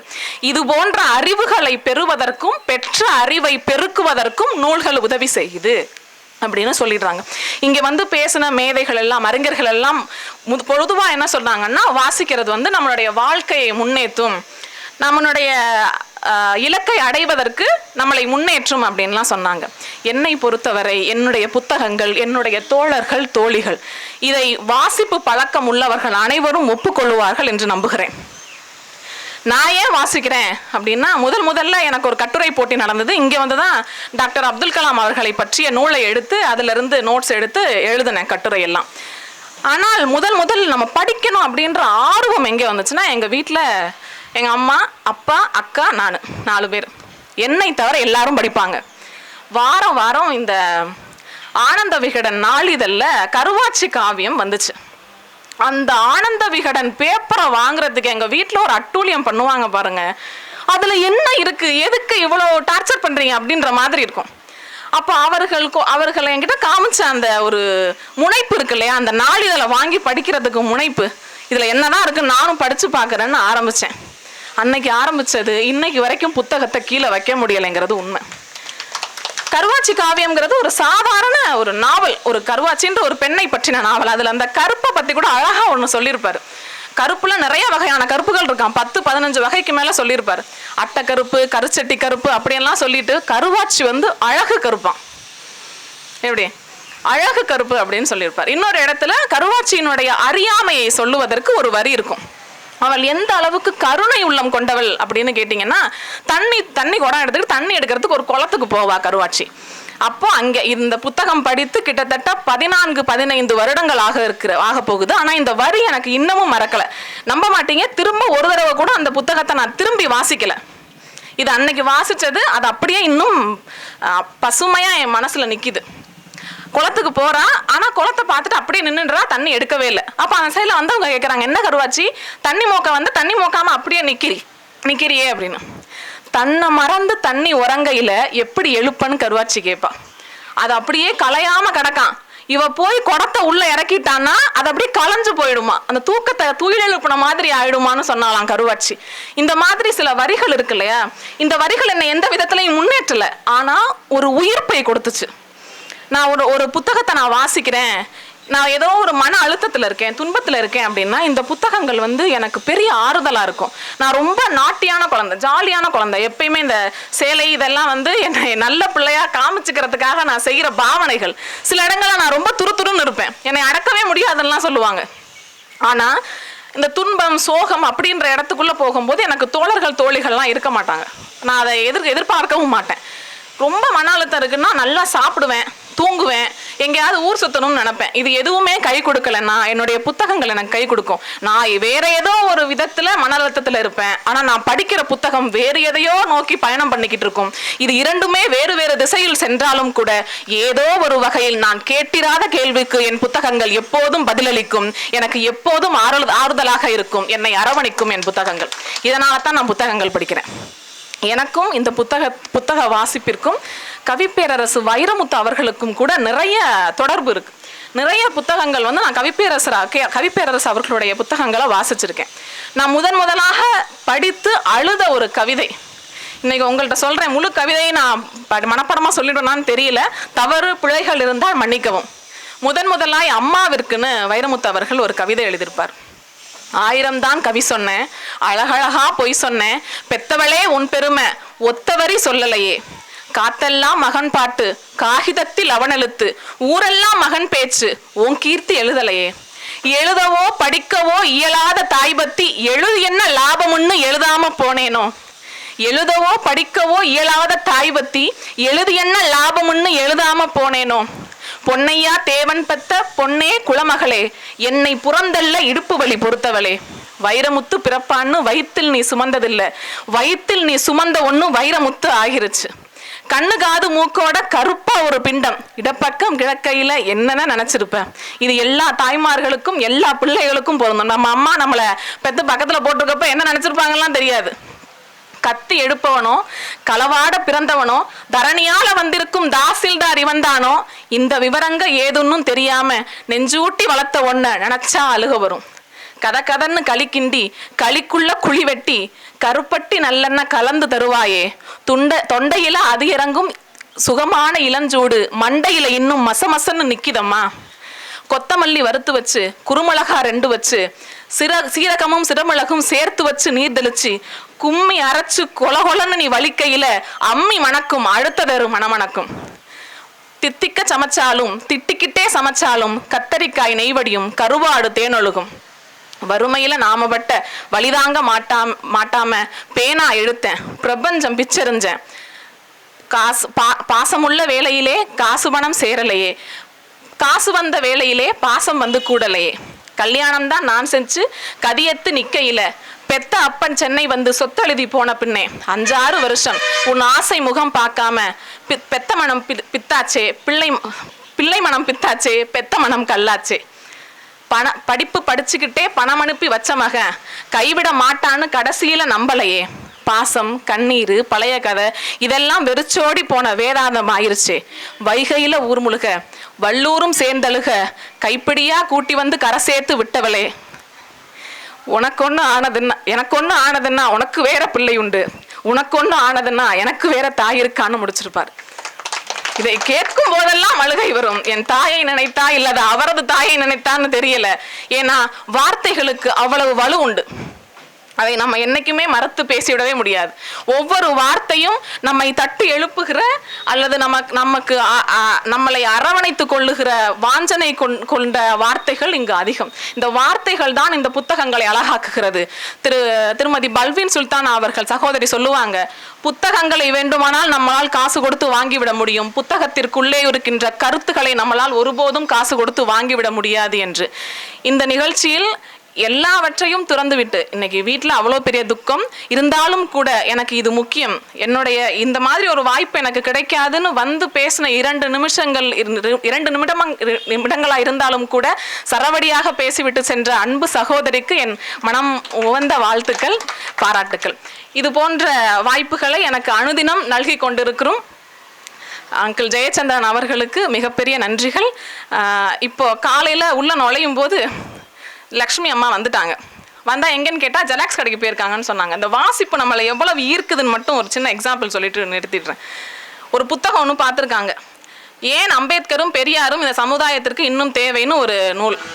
அது அவங்களால எடுத்துகிட்டு போக முடியலை, ஆனால் அது அந்த கண்டென்ட் ரொம்ப பிடிச்சி போச்சு. இது எப்படியாவது வாசிக்கணும்னு ஜெராக்ஸ் எடுக்க ஓடிட்டு வராங்க வெளியில் போயிட்டு.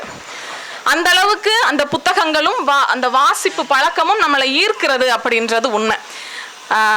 சகோதரி அக்கா வந்திருக்காங்க, பிளாசாவினுடைய தலைமை ஆசிரியர் அவர்கள். நிறைய ஆர்வம் இருக்குது அப்படின்னு சொன்னாங்க. நான் ரொம்ப வியந்த விஷயம் என்னென்னா, என்னையும் அந்த நிகழ்ச்சிக்கு கூப்பிட்டுருந்தாங்க. உண்மையிலேயே ஒரு பள்ளி நிர்வாகம் எப்படி இருக்குன்றதுக்கு சான்று வந்து இந்த பள்ளிக்கூடமும் இந்த தலைமை ஆசிரியர்களும் தான். ஏன்னா நான் இப்போ கொஞ்ச நேரம் அவங்க கிட்ட பேசிட்டு இருந்தேன். பேசும்போதே அவங்க சொல்றாங்க, என்னால் நான் நினைச்ச இடத்த அடைய முடியாம இருக்கலாம், ஆனா ஏன் பிள்ளைங்க அவங்க யாரை சொல்றாங்கன்னா அந்த பள்ளிக்கூடத்தில் படிக்கிற குழந்தைகள், அவங்களாவது அந்த இடத்த அச்சீவ் பண்ணிடணும்னு நான் ஆசைப்படுறேன் அப்படின்னு சொல்றாங்க. இதெல்லாம் நானும் ஒரு ஆசிரியர்ன்றனால சொல்றேன், ஆசிரியர்களுக்கு மட்டும்தான் இந்த மாதிரி மனப்பக்குவம்லாம் இருக்கும், வேற யாருக்குமே வராது. தாய்க்கு பிறகு ஆசிரியர்கள் தான் அப்படின்றதற்கு பெஸ்ட் எக்ஸாம்பிள்னா நம்ம ராஜேஸ்வரி அக்கா தான். இது போன்ற வாய்ப்பிற்கு நன்றி கூறி இடம் அமர்கிறேன். நன்றி, வணக்கம். நன்றி. அப்பா விட குழந்தை 16 அடி தாங்கி. மிக எனக்கு ஜோதிகாவினுடைய பேச்சு ரொம்ப பிடிக்கும். என்ன பின்வரும் நாளில் மிகச்சிறந்த பேச்சாளராக வரப்போகிறார். அதே போலவே என்னுடைய அன்பு மகள் பார்க்கவி அவர்களுடைய உச்சரிப்பு, உடல் மொழி, தோரணைகள் அத்துணையும் எனக்கு மிகச் சிறப்பாக பிடிக்கும். இருந்து கேட்டு ரசிப்பதற்கு என்னும் மனநிலை இங்கே இல்லை. என்ன கேட்டால், என்னுடைய முகநூலில் நான் ரொம்ப பெருமையாக தினசரி ஒரு பதிவு போடுவேன். எங்கள் நூலகத்தில் இன்னது நடத்துகிறோம், இந்த தலைப்பில் பேச்சு போட்டி நடத்துகிறோம்னு தினசரி ஏதாச்சும் ஒரு படம் போட்டு ஏதாச்சும் ஒரு பதிவு போடுவேன். ஆக திருப்பத்தூர் வாசகர் வட்டம்னா என்னென்ன பண்ணிக்கிட்டு இருக்கிறாங்க அப்படின்னு தமிழ்நாடு முழுவதும் எல்லா இடத்துக்கும் தெரியணும். அதில் ஒரு மிகச்சிறந்த தமிழ்நாடு அறிந்த ஒரு பெரிய கவிஞர் அவர், ஐயா உங்களுடைய தொடர்பு எண் வேணும் அப்படின்னு கேட்டு எழுதுகிறார். பக்கத்திலேயே ஜீவபாரதி என்ற மிகச்சிறந்த ஒரு எழுத்தாளர், அவரும் ஐயா இன்னும் நம்பர் கொடுக்கல அப்படின்னு அவரும் பின்னூட்டம் போடுறார். 2 பெரிய ஆளுமைகள் வந்து நம்முடைய நிகழ்ச்சியை பற்றி உத்து நோக்குகிறார்கள். அப்போ நான் சொன்னேன், ஐயா தாமதமாக பார்த்தேன் உங்களுடைய பதிவு, நீங்கள் என்னுடைய தொடர்பு எண் கேட்டிருக்கீங்க. நாங்கள் நடத்துகிறது ஒரு சிறிய பிரான்ச் லைப்ரரி, அந்த நூலகத்தில் நடத்துகிறேன். எங்களுடைய நூலகத்திற்கு வாசகர்களுடைய வருகையை அதிகப்படுத்துவதற்காக நாங்கள் எடுக்கின்ற சின்ன முயற்சி. உங்களை போன்ற பெரியவர்களுடைய ஆசீர்வாதம் கிடைத்தது எங்களுக்கு பெரிய பாக்கியம், நன்றிங்கய்யா அப்படின்னு சொல்லிட்டேன். என்னும் கொடுத்துட்டேன். ஜீவபாரதி கேட்டார். அவர் சொன்னார், நானும் அமரர் சந்திரகாந்தன் அவர்களும் பேனா மனோகரன் அவர்களும் சந்திக்கின்ற போதெல்லாம் உங்களை பற்றி தான் பேசுவோம். போன மாதம் கூட சிராவையலுக்கு வந்திருந்தீங்கயா, ஜீவாவினுடைய மணிமண்டபம் பார்க்குறதுக்கு வந்திருந்தீங்க. அப்போது கூட உங்களை பற்றி பதிவு போட்டிருந்தேன். உங்களுடைய பார்வை எங்களுடைய பக்கம் திரும்பி இருக்கிறதுக்கு நன்றின்னு எழுதி முடிச்சிட்டேன். அதற்கு பிறகு 13ஆம் தேதி கடைசி நாள்னு சொல்லியாச்சு. படைப்புகள் வருவதற்கு கடைசி தேதி 13ஆம் தேதி. அந்த 13ஆம் தேதி லீவு. பாப்பா கொண்டு வந்து நின்றுட்டு வெளியே நிற்கிறாங்க. கதவு பூட்டியிருக்கு ஐயா, எங்கே கொடுக்குறதுன்னு கேட்குறாங்க. நான் உடனே வீட்டில் இருந்து வந்து அந்த இதை வாங்கிக்கிட்டேன். ஆனால் அந்த 2 நாள் லீவுகள் போக 15ஆம் தேதி அந்த தபால் எனக்கு கிடைக்கிறது. அந்த மிகச்சிறந்த எழுத்தாளர் எனக்கு கவிதை அனுப்பிச்சிருக்கிறார். அதை போட்டிக்கு நான் ஏற்றுக்கிறதா நிராகரிப்பதா? இடையில் ஒரு நாள் லீவு, அதை போட்டிக்கு ஏற்றுக்கிறதா நிராகரிக்கிறதா? ஆக அஞ்சல் தேதியை முன்கூட்டியே போட்டிருக்காங்க. ஆனால் எனக்கு கிடைச்சது 15ஆம் தேதி. சரி, பெரியவங்க செஞ்சது ஏற்றுக்கணும். நாங்கள் வந்து ஜல்லி உடைச்சிக்கிட்டு இருக்கோம். எங்கள் சிற்பிகளுக்கு ஏது வேலை? நீங்கள் எல்லாம் பெரிய சிற்பிகள், நாங்கள் சும்மா ஜல்லி உடைச்சிக்கிட்டு இருக்கோம்யா அப்படின்னு சொல்லிட்டேன்.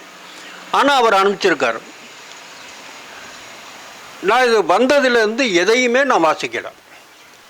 ஏன்னா எனக்கு தெரிஞ்சவங்க தானே எழுத போகிறாங்க. வாய்ஸ் சார் எழுதுவார், நம்ம பாஸ்கர் எழுதுவார்.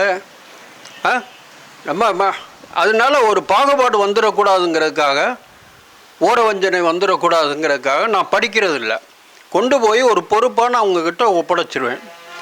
அவங்க தேர்ந்தெடுத்து கொடுப்பாங்க. அதை நான் பரிசு கொடுக்கிறது.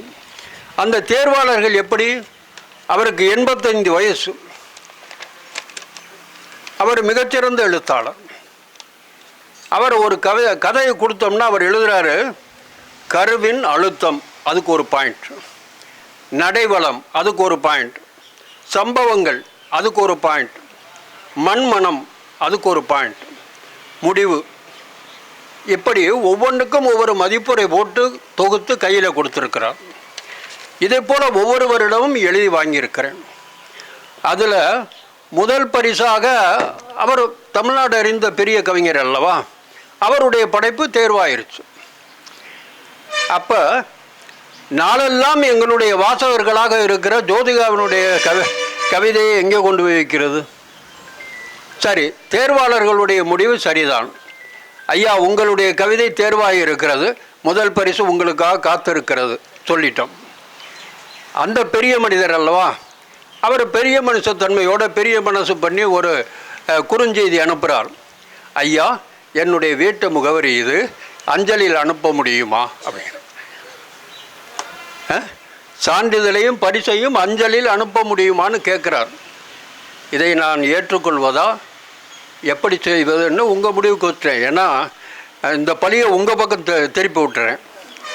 ஏன்னா 10 பேர்கள் படைப்பாளிகளாக இந்த இந்த வாசகர் வட்டத்துக்கு வரணும். இந்த வாசகர் வட்டம் அவங்கள பாராட்டி பெருமைப்படணும். எங்கள் வாசகர் வட்டத்தில் நாங்கள் பரிசு கொடுத்து கௌரவப்பட்டோம் அப்படின்னு பெருமைப்படணுங்கிறது நாங்கள் எங்களுடைய பேராசை. அதுக்காகத்தான் இந்த போட்டி. ஆக இப்படி ஒவ்வொருத்தரும் வீட்டில் இருந்து கொண்டு வீட்டுக்கு கொடுத்து விட முடியுமா ஒருவர்? இன்னொரு அம்மா, இந்த அம்மாவை மாதிரி, லலிதா அம்மா மாதிரி நம்ம நூலகர் தான், சிவகங்கை நூலகர். அந்த அம்மாவனுடைய பொண்ணு 6ஆம் வகுப்பு தான் படிச்சிருக்கான். அவர் 65 வயசு. அவர் கவிதை முதல் பரிசு வாங்குறாரு. அதுக்கு போட்டியாக 6ஆம் வகுப்பு மாணவி. அவளை நம்ம கைவிட்டுற முடியுமா?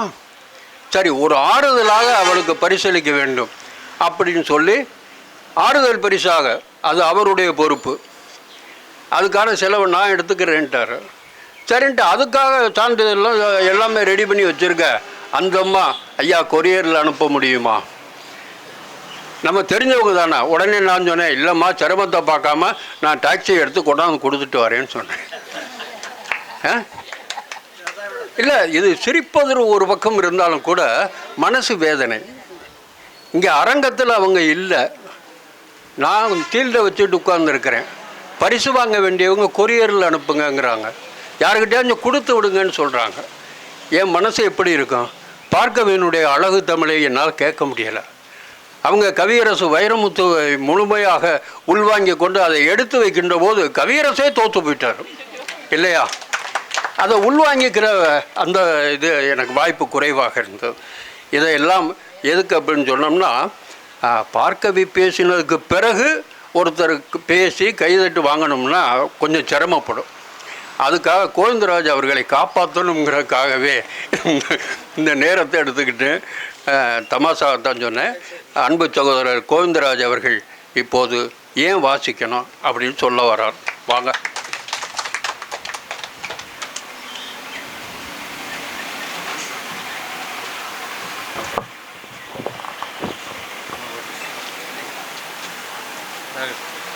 அருமை தோழர் கோவிந்தராஜ் அவர் எல்லாரோடையும் போட்டி ஓடுவார், ஒன்றும் பிரச்சனை இல்லை. நன்றி.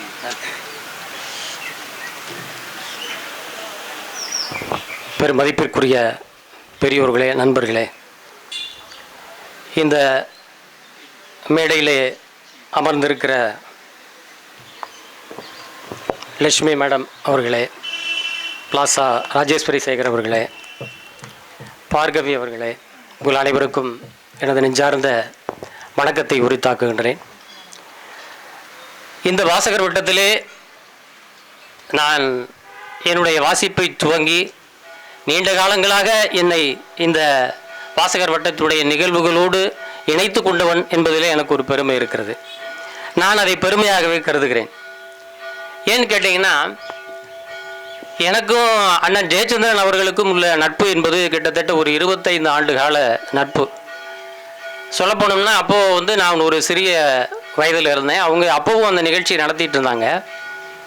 அந்த நிகழ்ச்சியினுடைய தொடர்பு தான் என்னை ஒரு மேடைக்கு அழைத்து வருவதற்கே ஒரு இன்ஸ்பிரேஷனாக உத்வேகமாக இருந்த ஒரு பல நிகழ்ச்சிகளை நான் அவருடைய நிகழ்ச்சிகளில் கலந்துக்கிட்டு இருக்கேன். அவருக்கு இந்த நேரத்திலே நான் நன்றியை சொல்ல கடமைப்பட்டிருக்கின்றேன். அதே போல் தொடர்ந்து வாசகர் வட்ட நிகழ்ச்சிகள் என்பது ஒரு காத்திரமான தலைப்புகளை உள்ளடக்கி ஒரு சிந்திக்கக்கூடிய வாய்ப்பை படைப்பாளர்களுக்கும் வாசகர்களுக்கும் வழங்குவதற்காகவே அந்த தலைப்புகளை தேர்ந்தெடுப்பதில் அண்ணன் வந்து ரொம்ப கவனமாக அந்த தலைப்புகளை தேர்ந்தெடுத்து கொடுப்பாரு. அந்த வகையில் திடீரென்று ஏன் வாசிக்கணும்னு தலைப்பில் நீங்கள் பேசிடுங்க அப்படின்னு சொல்லிட்டாரு. அப்போ நான் மறுக்கலை, ஏற்றுக்கொண்டேன். ஆனால் இங்கே வந்து பார்த்தோன்னே பேச்செல்லாம் கேட்டோன்னே எனக்கே கொஞ்சம் காலெல்லாம் நடுங்க ஆரம்பிச்சிருச்சு. ஏன்னா பேச்சாளர்கள்லாம் இங்கே வந்திருக்கக்கூடிய பேச்சாளர்கள்லாம் பார்த்தா மாநில அளவில் பல மாவட்டங்களில் போய் விருதெல்லாம் வாங்கிட்டு இங்கே வந்து உட்காந்துட்டு இருக்காங்க. அப்போ நமக்கு வந்து நாம் அந்த லோக்கல்லே தானே இருக்கிறோம், நம்ம இந்த எல்லையை தாண்டி போகிறதே கிடையாது.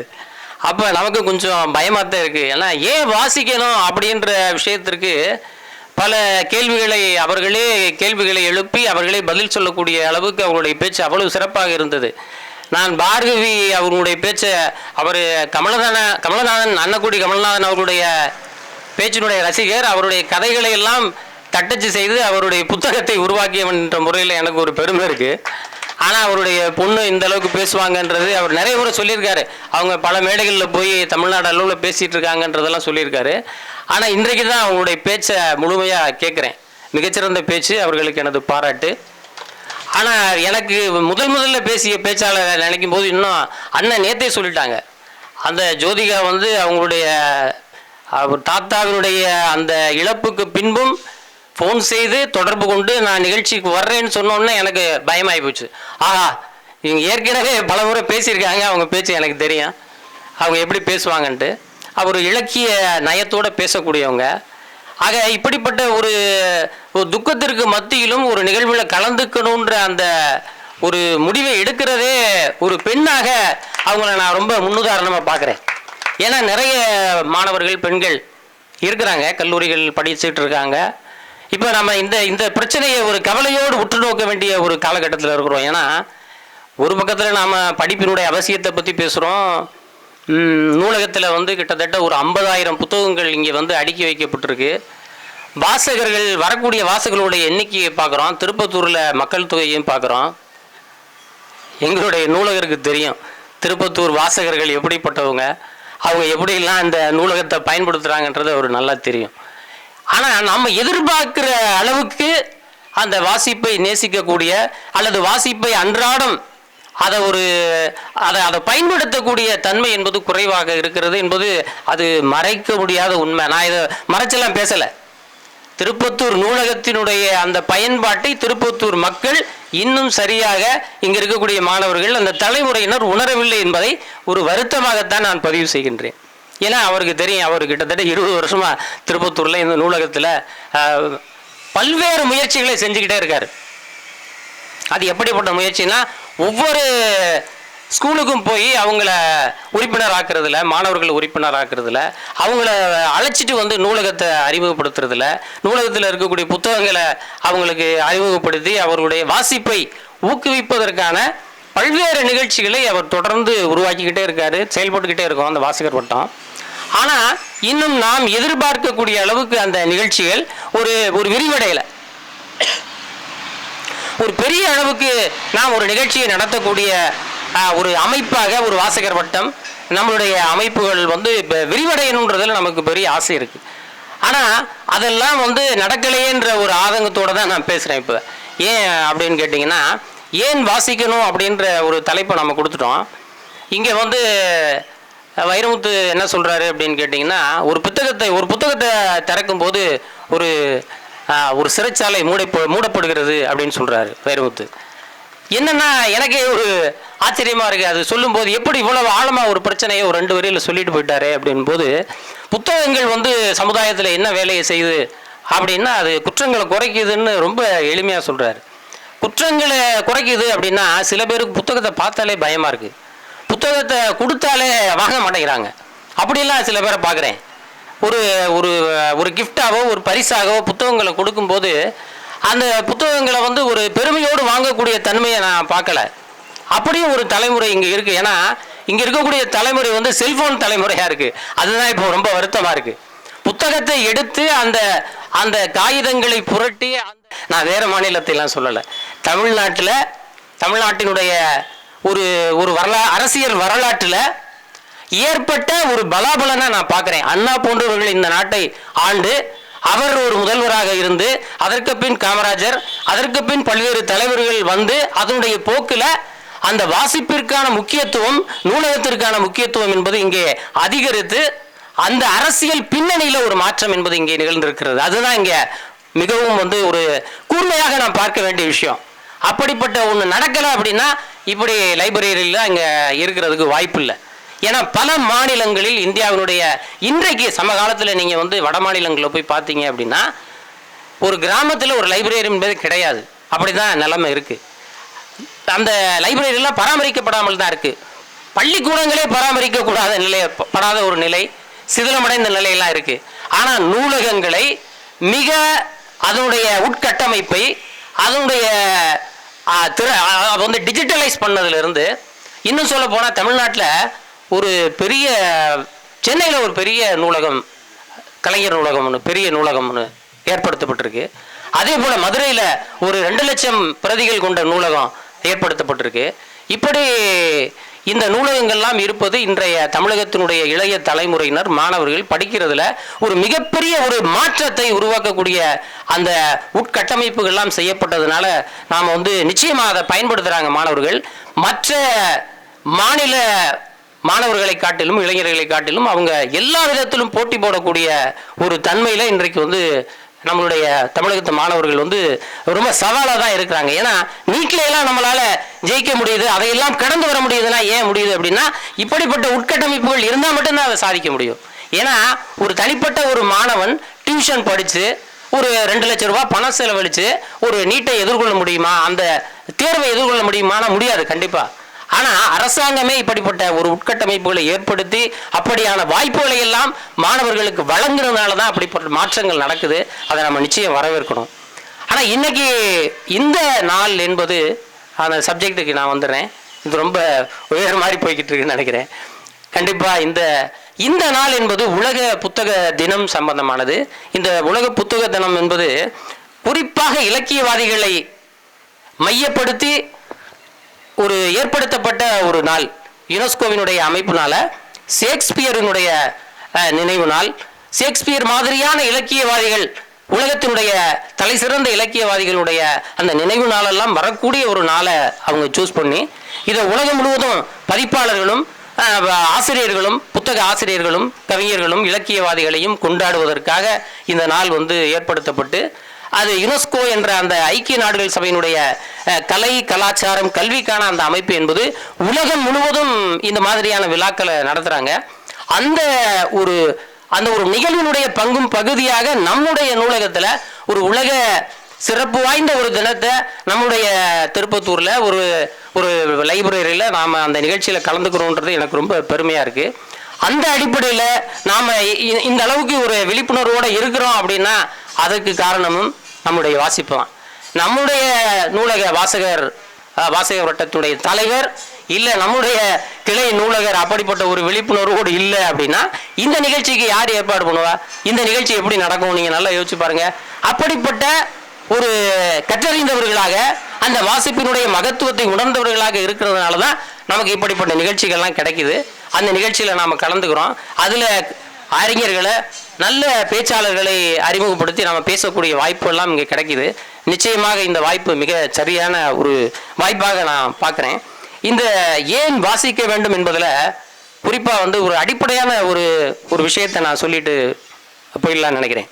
ஏன்னா இந்த வாசிப்பு என்பதை அதனுடைய முக்கியத்துவத்தை இளைய தலைமுறைக்கு கொண்டு போகக்கூடிய அதை வந்து அந்த பொறுப்பு யாருக்கு இருக்குது அப்படின்னா பெற்றோர்களுக்கு தான் முக்கியமாக இருக்குது. நாம் பெற்றோர்கள் தான் அந்த பிள்ளைகளை வந்து இந்த வாசிப்பிற்கான அந்த வாயிலை திறந்து வைக்க வேண்டிய ஒரு கட்டாயத்தில் நாம் இருக்கிறோம். அவங்க நம்ம வந்து என்ன சொன்னாலும் கேட்க மாட்டேங்கிறாங்கன்றது உண்மைதான். ஆனால் அப்படிப்பட்ட அதனுடைய முக்கியத்துவத்தை எல்லாம் சொல்ல வேண்டிய பொறுப்பு யாருக்கு இருக்குது அப்படின்னா பெற்றோர்களுக்கு தான் இருக்குது. அவங்களுக்கே நிறைய அந்த செல்ஃபோனால் நிறைய சிரமங்கள் அனுபவிச்சுக்கிட்டு தான் இருக்கிறாங்க. அதுவும் குறிப்பாக ஒரு செல்ஃபோனில் பார்க்குறாங்க, ஒரு படம் தான் பார்க்குறாங்களே ஒழிய இல்லை கேட்குறாங்க ஒளி மட்டும்தான். அந்த டெக்ஸ்ட் ஏதாவது வந்தாலே அப்படியே தள்ளி விட்றாங்க. டெக்ஸ்ட் வந்தால் தள்ளி விட்றாங்கன்னா என்ன அர்த்தம்னா அந்த வாசிப்பினுடைய அந்த பழக்கமே இல்லாத ஒரு தலைமுறை ஒரு 20 லைனை தொடர்ச்சியாக ஒரு கூர்ந்து படித்து அது என்ன கருத்து என்பதை உள்வாங்குகிற ஒரு தலைமுறையை நாம் இழக்கிறோமோ அப்படின்ற ஒரு வருத்தம் நமக்கு இருக்குது. ஏன்னா செல்ஃபோனில் கூட அந்த டெக்ஸ்ட்டை வாசிக்கிறதுல அவங்க டைம் செலவழிக்கிறதில்ல, அப்படி கடந்து போயிடுறாங்க. அது இன்னும் வருத்தமாக இருக்குது. இப்படியெல்லாம் இருக்கக்கூடிய சூழ்நிலையில் தான் வாசிப்பை பற்றி அதனுடைய முக்கியத்துவத்தை பற்றி நாம் பேசுகிறோம். ஏன் வாசிக்கணும் அப்படின்றதுல வாசிக்காமல் விட்டால் என்ன நடக்கும் அப்படின்னு நம்ம யோசிச்சிட்டோம்னா வாசிப்பினுடைய மகத்துவம் எல்லாம் நமக்கு புரிஞ்சிடும். வாசிக்காமல் விட்டோம்னா என்ன ஆயிரும் அப்படின்னா இந்த நாட்டில் நடக்கிற அநீதி, இங்கே நடக்கக்கூடிய மோசமான விஷயங்கள், இந்த ஒரு இப்போ சமகாலத்தில் பார்த்தீங்கன்னா ஒரு ஒரு ஒரு மிகப்பெரிய ஒரு என்ன சொல்கிறது ஒரு மூட நம்பிக்கையை நோக்கியான ஒரு நகர்வுகள்லாம் நடக்குது. மாட்டு மூத்திரம் ரொம்ப நல்லது உடம்புக்குன்னு சொல்லக்கூடிய ஒரு பேராசிரியரை நான் பார்க்குறேன் மீடியாவில். இதெல்லாம் நினைக்கும் போது எனக்கு இந்த சமகாலத்தில் என்னெல்லாம் நடக்குது அப்படின்ற ஒரு மிகப்பெரிய ஒரு அச்சமே எனக்கு வந்துருச்சு. என்ன அப்படின்னா மாட்டு மூத்திரம் உடம்புக்கு நல்லது அப்படின்னு பேசக்கூடிய ஒரு தலைமை ஐஐடியினுடைய பேராசிரியர் அவர் பேட்டி கொடுக்குறார். என்ன இந்த சமுதாயத்தில் இப்படிலாம் நடக்குது, நம்ம எவ்வளவோ புத்தகம் படிச்சிருக்கோம், அந்த புத்தகத்துல எல்லாம் இப்படிலாம் இல்லையே, இவர் ஒரு ஐஐடியில் பெரிய ப்ரொஃபஸராக இருக்காரு இப்படி பேசிக்கிட்டு இருக்காரு அப்படின்லாம் தோணுது. ஏன்னா சமகால நிகழ்வுகளை சற்று கூர்மையாக நோக்குகிற போது என்ன நடக்குது அப்படின்னு கேட்டிங்கன்னா இந்த சமுதாயத்தில் யாரும் படிக்கக்கூடாது அப்படின்ற ஒரு திட்டமிடலோடு சில நகர்வுகள் இங்கே நடக்குது. இங்கே படித்தா கேள்வி கேட்க ஆரம்பிச்சிருவாங்க, படித்தா அரசாங்கத்தை கேள்வி கேட்பாங்க, அரசியல் தலைவர்களை கேள்வி கேட்பாங்க, ஒவ்வொரு தலைவர்களும் பண்ணக்கூடிய தவறுகளை கேள்வி கேட்பாங்க, ஊழலை கேள்வி கேட்பாங்க, பல்வேறு பிரச்சனைகளை குறித்து விழிப்புணர்வு அவங்களுக்கு ஏற்பட்டுரும். இதெல்லாம் ஏற்பட்டால் நாம் என்ன செய்ய முடியாது அப்படின்னு கேட்டிங்கன்னா அந்த அதிகாரத்தில் இருக்கிறவங்களுக்கு ஒரு அச்சம் வந்துடும். அப்போ டால்ஸ்டாய் என்ன சொல்கிறாரு அப்படின்னு கேட்டிங்கன்னா ஒரு நாட்டினுடைய பலவீனம் எங்கே இருக்குது அப்படின்னா மக்களுடைய அறியாமையில் தான் அந்த அரசாங்கத்துடைய பலமே இருக்குது அப்படின்னு சொல்லுவார் டால்ஸ்டாய். ஏன் அப்படி சொல்கிறாரு அப்படின்னு யோசிச்சு பார்த்தோம் அப்படின்னா மக்கள் இங்கே இருக்கக்கூடிய அரசாங்கத்தினுடைய பலவீனங்களை உணர்ந்து கொள்ளக்கூடியவர்களாக அந்த அரசாங்கத்தினுடைய நடைமுறைகளை புரிந்து கொள்ளக்கூடியவர்களாக அவங்க இல்லாத போது அந்த ஆட்சியில் இருப்பவர்களுக்கு ரொம்ப உற்சாகமாயிரும், அவங்க என்ன வேணாலும் செய்வாங்க, எப்படி வேணாலும் நடந்துக்குவாங்க. அப்போ மக்கள் விழிப்புணர்வோடு இருக்கும்போது அவங்களுடைய வாசிப்பு திறன் கூடி அவர்கள் இந்த சமுதாயத்தினுடைய எல்லா விஷயங்களையும் புரிந்து கொள்ளக்கூடிய வாசகர்களாக அறிவார்ந்தவர்களாக அந்த சமுதாயம் இருக்கிற போது என்ன நடக்கும் அப்படின்னு கேட்டிங்கன்னா அந்த ஆட்சியாளர்கள் பயப்படுவாங்க, ஒரு மோசமான விஷயத்தை செய்ய பயப்படுவாங்கன்றது தான் அந்த டால்ஸ்டாய் சொல்லக்கூடிய அந்த அம்சமாக இருக்குது. அதே தான் நாமளும் இப்போ அந்த கட்டத்தில் தான் இருக்கிறோம்னு நினைக்கிறேன். அப்போ நாம் என்ன செய்ய வேண்டியிருக்கு அப்படின்னா நாம் கடந்து வந்த காலம் அப்படின்றது ஒன்று இருக்குது, நாம் படித்தோம், நமக்கு வாசிப்பு பழக்கம் இருக்குன்றது ரொம்ப சந்தோஷமான விஷயம். ஆனால் வரக்கூடிய தலைமுறை அவர்களை பற்றிய கவலை என்பது தான் இங்கே ரொம்ப அதிகமாக இருக்குது. இப்போ ஒவ்வொரு பெற்றோருக்குமான கவலை அதாக தான் இருக்குது, ஒவ்வொரு ஆசிரியருக்குமான கவலையே என்னவா இருக்குது அவங்களுக்கு தெரியும், நிச்சயமாக தலைமை ஆசிரியருக்கு தெரியும்னு நினைக்கிறேன். அது புத்தகத்தை மார்க்குக்காக படிக்கிறது ஒரு படிப்பு, அது வேற, அது வேற படிப்பு, அது ஒரு அகடமிக் ஸ்டடியை தாண்டி ஒரு பொதுவான தளத்தில் மாணவர்களை படிக்க வைக்கிறது, அனைத்தையும் சார்ந்த விஷயங்களை தெரிஞ்சுக்க வைக்கிறது, அவர்களை ஒரு இலக்கியத்தின் பால் மாணவர்களை அந்த பாதையை காட்டுவது என்பது சிரமமாகத்தான் இருக்கிறது. அப்படிப்பட்ட புத்தகங்களை வாசிப்பது என்பது மாணவர்களிடத்தில் ரொம்ப குறைவாகத்தான் இருக்கிறது. அப்போ அதை ஏற்படுத்துவதில் கூட அந்த ஆசிரியர்கள், இன்றைய பல்வேறு பொறுப்புகளில் இருக்கக்கூடிய கல்வியாளர்கள், ஆசிரியர்கள் நிறைய சிரமங்களை நாம் சந்திச்சுக்கிட்டு தான் இருக்கிறோம். ஏன் அப்படின்னு கேட்டிங்கன்னா இந்த இலக்கியத்தினுடைய பலம் என்பது, இந்த இலக்கியத்தினுடைய பலமே என்ன அப்படின்னு கேட்டிங்கன்னா நிறைய பேருக்கு இலக்கியம் என்ன செய்யும், அது கதை படிக்கிறதுனால என்ன, கட்டுரை இல்லை ஒரு கதை படிக்கிறதுனால என்ன ஆயிரப்போகுது, கவிதை படிக்கிறதுனால என்ன ஆயிரப்போகுது. சில பேர் அப்படி தான் கேட்குறாங்க, கவிதை என்னங்க செஞ்சிடும், ஒரு 4 வரி ஒரு கவிதை, இப்போ பார்கவி சொன்னாங்க ஒரு கவிதை, அது நம்மளை என்ன செஞ்சிச்சுன்னு நல்லா அனுபவிச்சிருப்பீங்கன்னு நினைக்கிறேன். வைரமுத்துவினுடைய கவிதையை ஒரு பேச்சாளர் உச்சரிக்கிற போதே நமக்கு அந்த உணர்வுகள் கிளர்ந்தெழுகிறது. ஏன் அப்படின்னு கேட்டிங்கன்னா அந்த கவிஞனுடைய வேலையே என்ன அப்படின்னா மனித உணர்வுகளை கையாளுவது தான் கவிஞனுடைய வேலையே. மனித உணர்வுகளை கையாளுவதும் அவர்களை எழுச்சிப்படுத்துவதும் அவர்களை அநீதியினுடைய அந்த பக்கமாக அந்த அநீதிக்கு எதிராக தன்னை எழுச்சி கொள்ள செய்வதுதான் அந்த கவிஞனுடைய வேலையாக இருக்கிறது. அப்ப அவங்க என்ன பார்க்குறாங்கன்னா, இரக்கம், கருணை, சோகம், மகிழ்ச்சி, இப்படி எல்லா உணர்வுகளையும் மீட்டக்கூடியவர்களாக கவிஞர்கள் இருக்கிறார்கள். அந்த கவிஞர்கள் படைப்பாளர்களுடைய ஒவ்வொரு நாளும் அவர்கள் சிந்திப்பது எப்படி இருக்குது அப்படின்னு கேட்டிங்கன்னா, மிக நுட்பமாக மனித சமுதாயத்தை பற்றி யோசித்து கொண்டே இருக்கிறாங்க. ஏன் இந்த மனித சமுதாயம் இந்த திசையில போகுது, அவங்களை எப்படி பண்படுத்துறது, அவர்களை எப்படி நெறிப்படுத்துறது, அவர்களை எப்படி அடுத்த கட்டத்திற்கு ஒரு உணர்வு ரீதியாக முன்னேற்றுவது, இப்படிப்பட்ட சிந்தனைகள் தான் கவிஞர்களுடைய சிந்தனை. இவங்க என்ன பண்றாங்க, அவர்கள் படைக்கிற அந்த படைப்பு தான் நம்மை ஈர்க்கக்கூடிய படைப்புகளாக இருக்கிறது. அதுதான் இலக்கியத்துடைய இலக்கே என்ன அப்படின்னா, ஏன் இலக்கியம் அப்படின்னு சொல்றதுக்கு எல்லாரும் பொதுவாக சொல்லுவாங்க, ஒரு இலக்கை இயம்புவதுதான் இலக்கியம் அப்படின்னு சொல்லுவாங்க. இலக்கை இயம்புவதற்காகத்தான், இலக்கை சொல்வதற்காகத்தான் அந்த இலக்கியம் படைக்கப்படுகிறதுன்னு சொல்லுவாங்க. ஆனால் இன்னைக்கு இலக்கில்லாத நிறைய படைப்புகளும் வந்து கொண்டே இருக்கிறது, நிறைய புத்தகங்கள் வருது. ஆனால் இந்த இலக்கு என்னன்னு பார்த்தோம்னா அங்கே ஒன்றும் இல்லாமல் இருக்கு. அப்போ இங்கே பிரச்சனையே என்ன அப்படின்னா, அந்த கண்டென்ட் பிரச்சனை தான். அந்த இலக்கியத்துடைய அந்த உட்சாராம்சங்களை இழந்து வெறுமனே ஒரு கூடாக படைப்புகள், வெறுமனே ஒரு ஸ்கெலட்டனாக வந்துக்கிட்டு இருக்கு படைப்புகள். அதுதான் நமக்கு இந்த படைப்புகளில் மிகப்பெரிய வருத்தத்தை ஏற்படுத்துது. ஆனால் அதையும் தாண்டி இன்றைக்கு இளைய தலைமுறை படைப்பாளர்களும் வந்துக்கிட்டு இருக்காங்க. அவங்க சமூக கேடுகளுக்கு எதிராக, ஜாதியத்திற்கு எதிராக, இன்றைக்கு இருக்கக்கூடிய பல்வேறு ஒடுக்குமுறைகளுக்கு எதிராக, பல்வேறு சமகால அநீதிகளுக்கு எதிராக தங்களுடைய இலக்கியங்களை, படைப்புகளை உருவாக்கிக்கிட்டே இருக்கிறாங்க. அந்த இலக்கியவாதிகளுடைய படைப்பை நாம் தேர்ந்தெடுத்து படிக்க வேண்டிய ஒரு தேவை எனக்கு இருக்கு. ஏன் அப்படின்னு கேட்டிங்கன்னா, ஒரு மனிதன் சமகாலத்தில் என்ன நடக்குதுன்றதை புரிஞ்சுக்காம நாம் யார் பக்கம் இருக்கிறதுன்றதை தீர்மானிக்க முடியாது. அப்படி நாம் தீர்மானிக்கணும் அப்படின்னா கண்டிப்பாக வாசிப்பு என்பது அவசியமாக இருக்குது. நம்மை அநீதியின் பக்கம் வைத்து கொள்ள வேண்டுமா, இல்லை அநீதிக்கு மோசடியான ஏமாற்றுக்காரர்களுடைய பக்கத்தில் நாம் இருக்கணுமா, நாம் எங்கே இருக்கணும், நம்மளுடைய பொசிஷன் என்ன அப்படின்றத தீர்மானிக்கிறதுக்கே நாம் கண்டிப்பாக படிக்க வேண்டிய அவசியம் இருக்கிறது. அதுதான் இன்றைய காலத்தினுடைய ஒரு கனமான, நாம் மிகவும் உற்று நோக்க வேண்டிய ஒரு விஷயமாக இருக்கிறது. நம்மளுடைய விழிப்புணர்வை அதிகப்படுத்தவும், நாம் இந்த சமூகத்தினுடைய பிரச்சனைகளை கவனித்து நாம் யார் பக்கம் இருக்க வேண்டும் என்பதை தீர்மானிக்கவும் நாம் படிக்க வேண்டியது, வாசிக்க வேண்டியது மிக அவசியமாக இருக்கிறது என்று கூறி வாய்ப்புக்கு நன்றி கூறி விடைபெறுகிறேன். நன்றிதான். அனைவருக்கும் இந்த நேரத்தில் ஒரு சின்ன நினைவூட்டல்.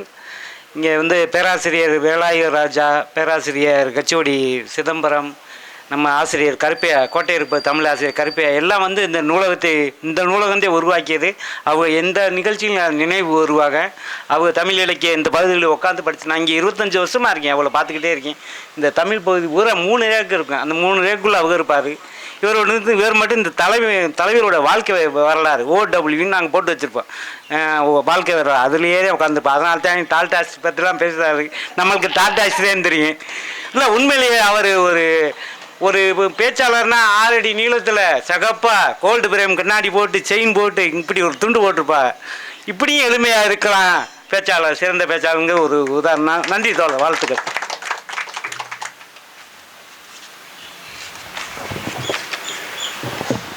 ஒரு அரசாங்க உத்தியோகத்துக்கு போன உடனே ஒரு கம்பீரம் வந்துடும். அதுவும் போலீஸ் உத்தியோகம்னா அங்கே கேட்கவா வேணும். எங்கள் பேனா மனோகரன்னு ஒரு டிஎஸ்பி இருந்தார் இல்லையா, அவர் நம்ம ஊரில் நிகழ்ச்சிகளுக்கு பூரா வந்திருக்கிறார். நண்பர் குத்புதீன் அவர்களுக்கு தெரியும். அவர் நடத்துகிற தீபம் இலக்கிய விழாக்களுக்கெல்லாம் வந்திருக்கிறார். வருகின்ற போது அந்த ஜீப்பை அப்படி நிப்பாட்டிட்டு இங்கே வர்றவர், என் பையன் ஒரு பக்கம், அவர் ஒரு பக்கம் பெஞ்சை தூக்கி போட்டுக்கிட்டு இருப்பாங்க. ஏன்னா அந்த தமிழ் படுத்துகின்ற பாடம் அது. அந்த இடத்துல கர்வமெல்லாம் இருக்காது. அதே போல் தமிழ்நாடு அரசு காவல்துறையிலே ஊர்காவல் படையிலே அங்கம் வகித்திருக்கின்ற என்னுடைய அருமை சகோதரர் கலைஞானம், அவர் வெளியே அந்த காம்பவுண்டுக்கு வெளியே தான் காக்கி சட்டை, அது உள்ளே வந்துட்டார் அப்படின்னு சொன்னால் தந்தி பேப்பரில் ஆண்டி பண்டாரம் என்ன சொல்லியிருக்கிறாருன்னு அந்த தத்துவத்தை படிக்கிறதுல நேரம் செலவழிக்கிற ஆள், ஒரு நல்ல நண்பர், இனிய நண்பர். இந்த விழா ஏன்னா வாசகர் வட்டம் எல்லா நூலகத்துலேயும் வாசகர் வட்டம் நடக்கும் இல்லையம்மா? எல்லா நூலகத்துலேயும் நடக்கும், அது ஒன்றும் புதுமை கிடையாது. ஆனால் திருப்பத்தூருக்கு மட்டும் என்ன அப்படின்னு சொன்னால், நான் புரவலர் சேர்க்காம கூட்டம் நடத்துகிறவன் இல்லை. திருப்பத்தூரில் மட்டும் வாசகர் வட்டம் கூட்டம் நடக்குதுன்னு சொன்னால் ஒரு புரவலர் சேர்க்காம கூட்டம் நடத்துறது கிடையாது. அப்படி இன்றைய முறை ஊர்காவல் படையை சார்ந்த திரு கலைஞானம் அவர்கள் தன்னை புரவலராக இணைத்து கொள்ளுகிறார். அவருக்கு எங்களுடைய நூலகர் அவர்கள் பொன்னாடை அணிவித்து வரவேற்கிறார்கள்.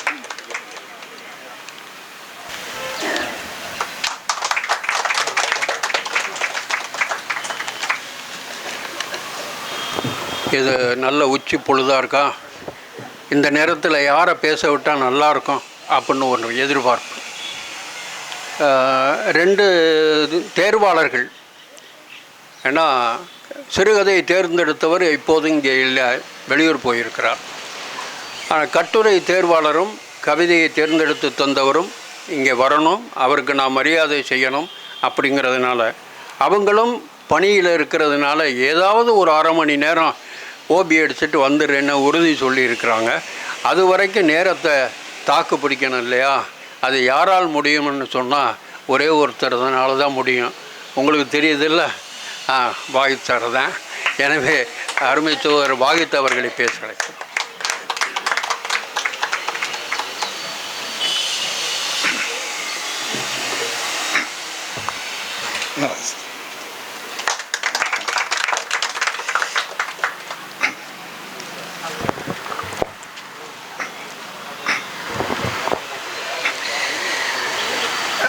இங்கு அமர்ந்திருக்கக்கூடிய முப்பெரும் தேவியரே, அரங்கத்தில் அமர்ந்திருக்கக்கூடிய அறிஞர் பெருமக்களே, ஏன்னா நான் நேரத்தை பார்க்குறேன், பார்த்தோன்னே தெரியுது நல்ல நேரம்டா அப்படின்ட்டு. ஆனால் உண்மையிலே சொல்கிறேன், இந்த அமர்ந்திருந்து இவங்க பேச்செல்லாம் கேட்ட ஒவ்வொரு நேரமே எனக்கு நல்ல நேரம் தான். மனதுக்கு அவ்வளோ ஒரு சந்தோஷமாக இருக்குது. உள்ளே நுழையும் போது என்ன கேட்டேன்னா, எங்கே ஜெயச்சந்திர அண்ணே அப்படின்னு தான் கேட்டேன். உள்ளே நுழையும் போதே எங்கே ஜெயச்சந்திர அண்ணே அப்படின்னு. ஏன்னு கேட்டாங்க, ஏன்னா அவங்க எங்கே ஜெயச்சந்திர அண்ணே அப்படின்னு பதில் சொல்லிட்டு தான் வந்தேன் நான் வரும். ஏன்னா அவர் எங்கே ஜெயச்சந்திர அண்ணே கிட்டத்தட்ட எத்தனை ஆண்டுகளாக நிகழ்வுகளை சிறப்பாக நடத்தி பல்வேறு பேச்சாளர்களை அறிஞர்களை உருவாக்கியவர் யாருன்னு சொன்னால் அண்ணன் ஜெயச்சந்திரன். இப்போ இதை ஆனால் அந்த தலைப்பை பார்த்தோன்னே பயமாக இருந்துச்சு. ஏன் வாசிக்கணுன்னொன்னே பசங்க கேட்குற கேள்வி தான் வருது, ஏன் வாசிக்கணும், எதுக்கு வாசிக்கணும், இப்படி இந்த பாணியில் போயிடாத. ஆனால் எப்படி ஏன் வாசிக்கணுங்கிற ஒரு விளக்கம் கொடுத்து இங்கே பேசியதுங்கிறது சிறப்பு. எப்போவுமே நான் அந்த நேரத்தில் என்ன நடந்ததோ அதை குறித்து பேசுவதை வழக்கமாக கொண்டிருப்பவன். அன்பிற்குரிய இந்த பிள்ளை ஒரு வீட்டில் ஒரு துக்ககரமான நிகழ்விலும் ஜோதிகா வந்து இங்கே அனைவருடைய மன நிறைவு ஏற்படும் வண்ணம் பேசியது ஒரு மிகச்சிறப்பு. அந்த பிள்ளைக்கு வாழ்த்தை தெரிவிக்கணுங்கிறனால ஜோதிகாவுக்கு நான் சொல்கிறேன், உன்னுடைய வாழ்க்கை பிரகாசமாக இருக்கும். அது என்ன பிரகாசம் நீ கேட்கணும், சூரிய பிரகாசமாக இருக்கும் ஜோதிகா. என்ன ஜோதிகானால இந்த சூரியான்னு ஒரு வார்த்தை வந்துடும், அதனால ஒரு பிரகாசமாக சூரியன் அளவுக்கு இருக்கும் அப்படிங்கிற ஒரு, அதனால தன்னம்பிக்கையோட முன்னேறி செல்ல வேண்டும் நான் வாழ்த்தை தெரிவிச்சுக்கிறேன். உண்மையிலே நம்முடைய அம்மா வீட்டில் நூலகத்தையே வச்சுருக்கக்கூடிய லட்சுமி அம்மா, அவங்க அந்த புத்தகத்தை கையில் வச்சுருக்காங்கல்ல, நான் அந்த புத்தகத்தை பார்த்து சொல்லுவேன், லட்சுமிகரமாக இருக்கம்மா அப்படின்னு. நிச்சயமாக புத்தகத்தை பார்த்து சொல்ல வேண்டும்ல. அவர்கள் வீட்டிலே ஒரு நூலகம் வச்சுருக்காங்க பாருங்க, அவங்களுக்கு என்னுடைய பாராட்டுதலை நான் முதல்ல தெரிவித்துக் கொள்கிறேன். எல்லாம் அடுத்ததாக பிளாசா பள்ளியினுடைய முதல்வர் ராஜேஸ்வரி அவர்கள், இன்றைக்கு பார்க்க பேசணுங்க கூட உங்களுடைய பள்ளியை பற்றி நீங்கள் வந்தோம்னா எவ்வளவு சிறப்பாக இருந்தேன்னு பேசிக்கிட்டே இருக்காங்க. அதாவது பிளாசா பள்ளியை பிளாசா ஆக்குனது இந்த நிகழ்ச்சி தான், ஞாபகம் இங்கே மறந்துடக்கூடாது எல்லாமே. அந்த ஆமாம், அவருடைய பள்ளியும் மிகச்சிறந்த அளவில் வளர்ச்சியை கண்டு கொண்டு இருக்கிறதுங்கிறத பார்த்தேன். எங்களுடைய நண்பர் அன்னக்குடி கமலநாதன் அவர்கள், அவருடைய புதல்வி. ஆனால் உண்மையிலே உங்களுக்கு ஒரு வாழ்த்துக்களை தெரிவித்துக் கொள்ள விரும்புகிறேன். நம்முடைய ஒரு நண்பர் பேசும்போது சொன்னார், நம்முடைய எஸ்பி அவர்கள் பேசும்போது கூட பெரிதினும் பெரிது கேள்னு சொல்லிட்டு இந்த நூலகத்தில் வந்து பேசினார். நான் பெரிதிலும் ஒரு பெரிது கேட்குறேன். பார்க்கவி அவர்கள் பாராளுமன்ற கவியாக பிற்காலத்தில் வந்து வரணும் அப்படிங்கிறது என்னுடைய ஆசை. இந்த மண் உருவாக்கிடும் இலக்கியவாதிகளை இந்த மண் மிக உயரத்தில் கொண்டு போய் நிறுத்தும் என்பதில் சந்தேகமே கிடையாது. ஆனால் ஒன்று மட்டும் நிச்சயம், நீங்கள் இன்னைக்கு அந்த அம்மா கவிதையை அப்படியே சொல்லிக்கிட்டே வந்திய பாருங்களேன். வைரமுத்து கூட இப்போ அவரால் சொல்ல முடியாது, அதே உண்மை. அவர் மறந்துருப்பாரு, எழுதினவர் மறந்துருப்பாரு. அது பாருங்களேன், இந்த விதைத்தவன் உறங்கலாம் விதைகள் உறங்காதுங்கிறது இதுதானான்னு தெரியல எனக்கு. அந்த இதை பார்க்கும்போது அவருடைய கவிதைகளை உறங்காம வந்ததில் எப்பவுமே ஒரு கோயின்சிடன்ஸ் இருக்கும். வைரமுத்துனுடைய அவரை பற்றிய விஷயங்களையும் சொன்னி அம்மா கவிதையிலே அவர் சொல்லிட்டாரு. வீட்டை விட்டு பொன்மணி வைரமுத்து அவர் திருமணம் செஞ்சுட்டு ஒரு 5 வருஷமா தாயை பார்க்காம அங்கே இருந்திருக்கிறாருன்னா அவர் இதை சொன்னீங்க அதில். அப்போ பாருங்க, அவரை தாயை பார்க்காம திக்கு தெரியாம இருந்திருக்கிறாரு. திக்கு தெரியாம, ஏன்னா தாயை பார்க்காம 5 வருஷம் ரொம்ப வருத்தத்தில் இந்த கவிதையில வருது, ஊன்றி கவனித்த தான் தெரியுது. ரொம்ப திக்கு தெரியாம இருந்திருக்கிறாரு எல்லாம். இதை நான் எப்படி பார்க்குறேன் அப்படின்னு சொன்னா, அவருக்கு எந்த திக்குமே தெரியல. திக்கு முக்காடி போன நிலைமையில அந்த இடத்த நீங்க சொன்னீங்கல்ல, உங்களுக்கு திக்குச்சுல அப்ப